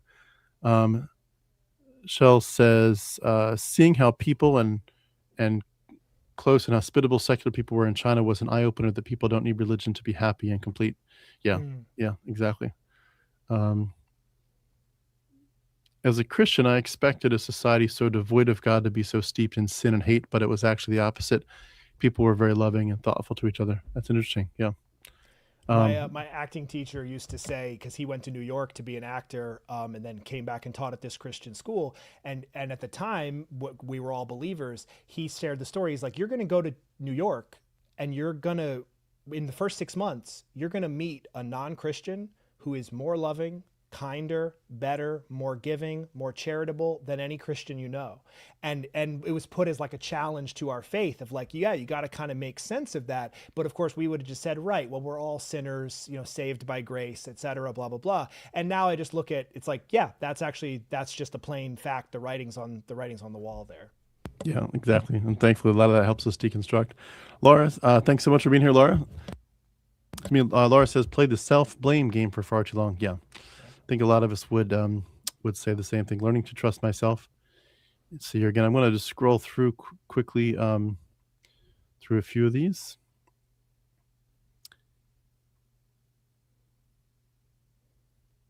Let's see here. Where am I going to go to next? Maybe this is a big evolutionary explosion of being connected and having access to information that finally gets us out of the age of ignorance and superstition. I want to hope that is all true. Yeah, kind of related to what we were talking a little bit. Mark says, yep, I reject all supernatural. Yeah, it's interesting to think about how much our society is with technology is getting arguably closer to the chance of actually rejecting the supernatural. I would say it's so steeped in us that it's going to take a while, but I would say imagine even just 200 or 300 years ago, some of the stuff, and certainly 1,000 years ago, the stuff that would have just been common, quote unquote, common knowledge that we now would say that's just been totally debunked. And see here. Shell says, we're attracted to what's familiar because it equals safety. Yes. Because why do we recreate our own trauma? Yeah. Sameness, familiarity, and consistency feel like safety. Yep. Shannon's in the building. Thanks so much for being here, Shannon. The church serves up shame to our caregivers, and the caregivers hoist shame onto us. Yeah. It's crazy. Amen. Shannon, I saw a bunch of your other comments. Shout out to you for, I appreciate that. Yeah, absolutely. And her amen to you for holding parents accountable. Music to my ears. Yeah, it's interesting. I think there's nothing wrong too with I think saying to parents, you did cause trauma, but also to invite them to be the better version of themselves. I mean, when I deconstructed and deconverted, I was responsible for my kids, for what happened with my kids before, but I went out of my way to apologize for calling them sinners. I apologized to them probably 50 times for saying you were sinners, and that you were born in sin and you were wicked and you needed salvation. I apologized to them probably as many times for having spanked them when they were little. It's like, of course, but it's like your ability to confront them doesn't mean you're trying to say, that I'm never wrong. Your parents can be wrong, Emily can be wrong. But it's saying, I'm also kind of inviting you to make it right. Like I'm saying, we could have a better relationship, but it starts with you admitting what you did. And, the more you try to pretend we just did the best we could, it's like at some point you got to say, no, you didn't do the best you could. You could have done better. It was what everybody else was. Everybody else was addicted to the badness, but still. I've heard one of my favorite guys is Patrick T, an incredible therapist who's on YouTube. And he says he has these little phrases he'll post, and one of them is, they did the best they could. No, they refused to look at themselves. They refused to work on themselves, and etc. And I would just say, like, as I've been doing like recovery for codependence, there's I wish my parents would apologize to me or would realize some of these things. So I can't say, what effect that'll have on your kids, but it has a feeling of rightness to me, and it serves me to hear that there are parents who are apologizing and changing, because it's proof that it can happen. And then that's helpful if you have parents who don't change, where that isn't just the way they are, that's a choice to some degree, or it's a sign of how deeply they're trapped in what they're in. Yeah, absolutely. I feel like I could read a whole bunch of comments, but I think we're after almost 2.5 hours here, we'll probably need to wrap it up soon. But Mandy says, Much more logical for atheism to be a trauma response than Christianity is affected by trauma or plagued by trust issues, and atheists generally claim a form of affliction via the church. Yeah. Yeah, I'm glad you put this one up because this one is, one that's not just agreeing. And I saw it and I was like, yeah, I think it's a fair. Oh yeah, and people are asking Patrick Teahan. It's Teahan is the last name. It's Irish, an Irish name from Boston, Patrick Teahan. Um, and or if you just literally search like Patrick childhood trauma, he'll be like the top person who comes up. Yeah, I'll have Yeah, it linked in a second. that critique, like that opens up a doubt that I have. There's always an issue with projection is a really powerful psychological technique. Projection is when you say it's not me, it's you. It's not like the thing that's actually true about me is true about you. And so I think I have a very sophisticated argument for why Christianity is like from trauma and then repeats trauma generationally because of that shame and because of bad parenting. But, if my position wasn't correct, then it would make sense that I would be projecting, and it would be because of my trauma and my childhood issues that I have skepticism about religion and gravitate over towards atheism. So there's lots to talk about there. Yeah, for sure.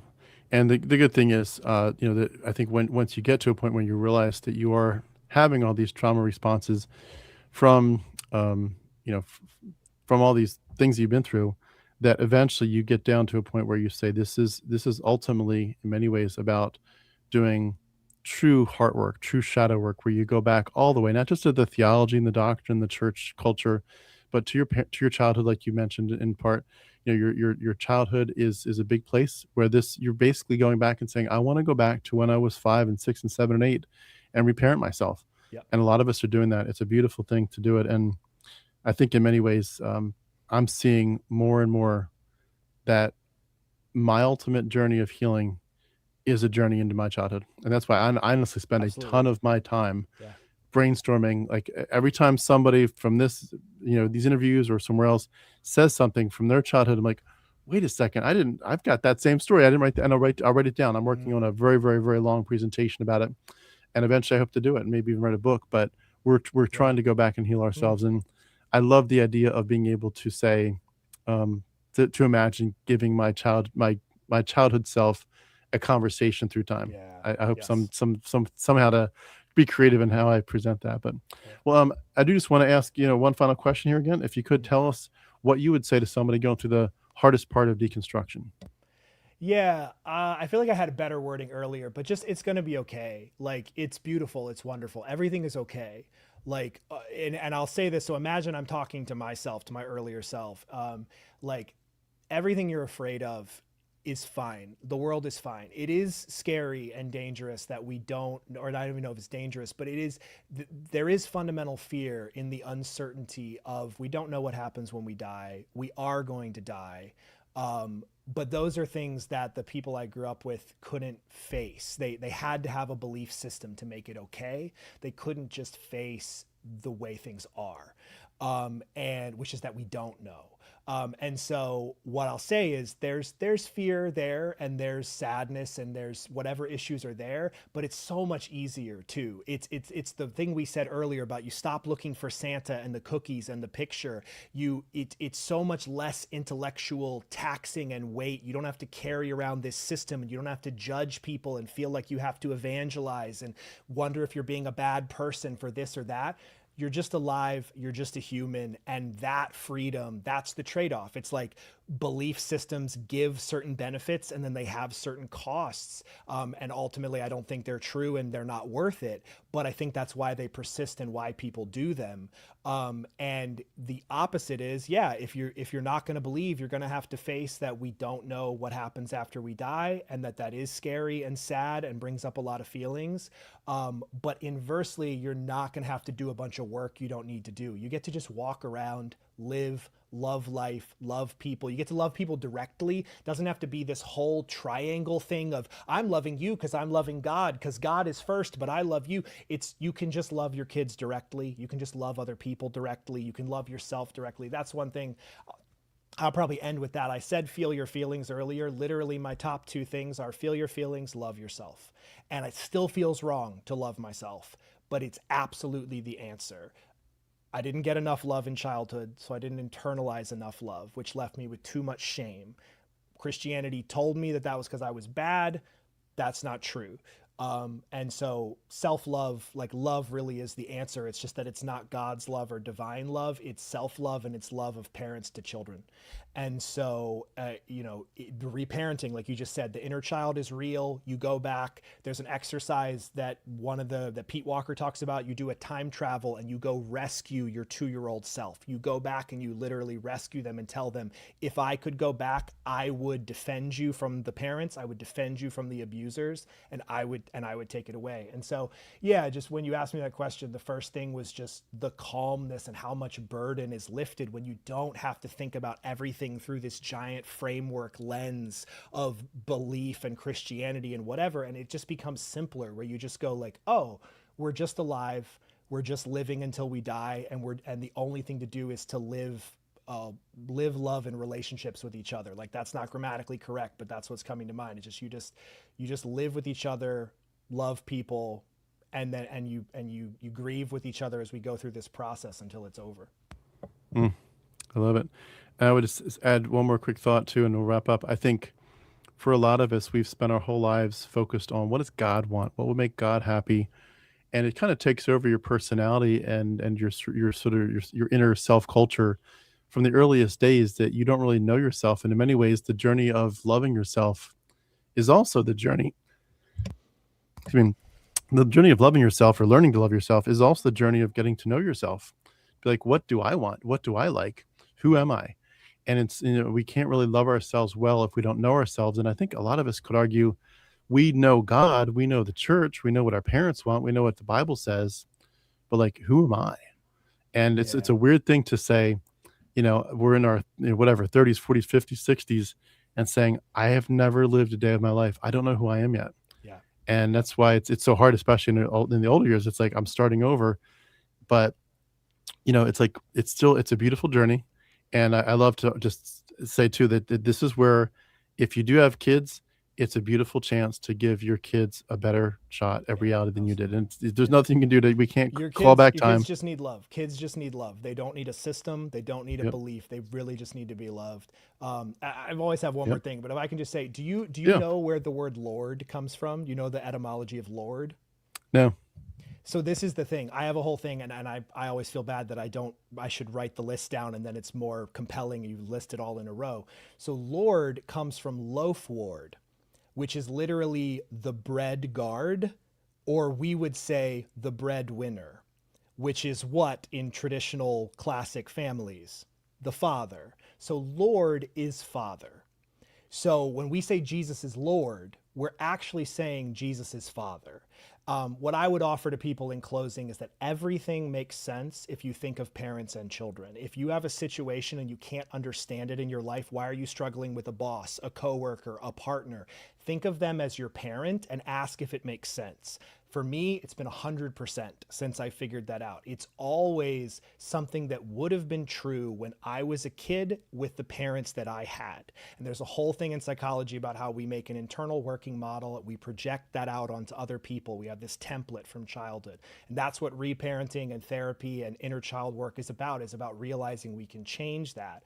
But that's really the angle I come from, is I really think that transference. Like I call it parental projection because it helps remind me that I'm projecting my parents, but it's transference. I would just say that like that's the framework that keeps yielding. Like, I really think that is where it all comes from, is that people who made religions were trying to understand their feelings and were projecting their relationships with their parents, especially because you internalize your parents' voices as inner critics or inner cheerleaders, etc. That's your super ego. And so they could literally think that God was telling them what to do from beyond the grave, or like telepathically or whatever. I'm losing the point, but something you were saying brought up that image of, I think it really is because it has to all come from physical reality, that everything is explained by the parent-child relationship, and that is what unlocks and explains so many things that otherwise seem mystical, and unexplainable until you think about it that way. Yeah, absolutely. And it's amazing when you realize that so much of what we're doing in our whole lives is we're just basically begging our inner parent voice or reality or ultimate reality or God. We're just begging for some way to be considered acceptable. Yeah, We're just so just want to desperate be for loved, acceptance. loved Yeah. enough. We want to know Yep. we're safe. Yep. And it's crazy the hoops we go through before we realize that we've been number one, we've been safe this whole time and we have not been unacceptable, or that the Mhm. people from whom we've been trying to get acceptance should not have any power over us any longer. Yeah, you have to give it to yourself. You're never gonna, if they couldn't give it to you in childhood, if they couldn't love like a little baby well enough, they can't love you well enough. Maybe they'll change, but you can give it to yourself. It's super painful, but you can give that love to yourself. Yeah, absolutely. Well said. If I could also just, we've been pretty deep here. I'm going to end on a light note, if I could. Mhm. I am admittedly amazed at both your intense addiction to coffee in your past life, and also the fact that you broke it, and the fact that you fasted. Mm. Um, I'm on the first part. I'm not spending money on coffee, but I make my own coffee. But I'm trying to get off of it. I know that it's not good for me, and Mm. I'm trying to also do a lot of fasting. So I gotta say, I admire you on many levels for everything you've said, but also for that. So you're a great example. Well, Appreciate that. again, Thank please you. let me know when you do start to create a platform, whatever, whether it's Yeah. Instagram or YouTube, whatever. Love to have you back. I'd love to have you back on the platform for sure. But thank you so much. This has been great to hear your Yeah. story, and you've a lot of good stuff. You've got a lot of good stuff to share, and it sounds like you also might have a book coming down the line at some point. I would love to. We'll see. And thank you to chat. There's so much encouragement there as well. That means a lot to me to hear for to do this kind of stuff. So thank you. Yeah, likewise, likewise. Well, everyone in chat, thank you so much for being part of our lives and for letting us be a part of yours. Thank you again. I hope you have a great rest of your weekend, and we'll talk to you soon. Have a great day. Bye bye. All right. Thanks, Tim. Bye. Thank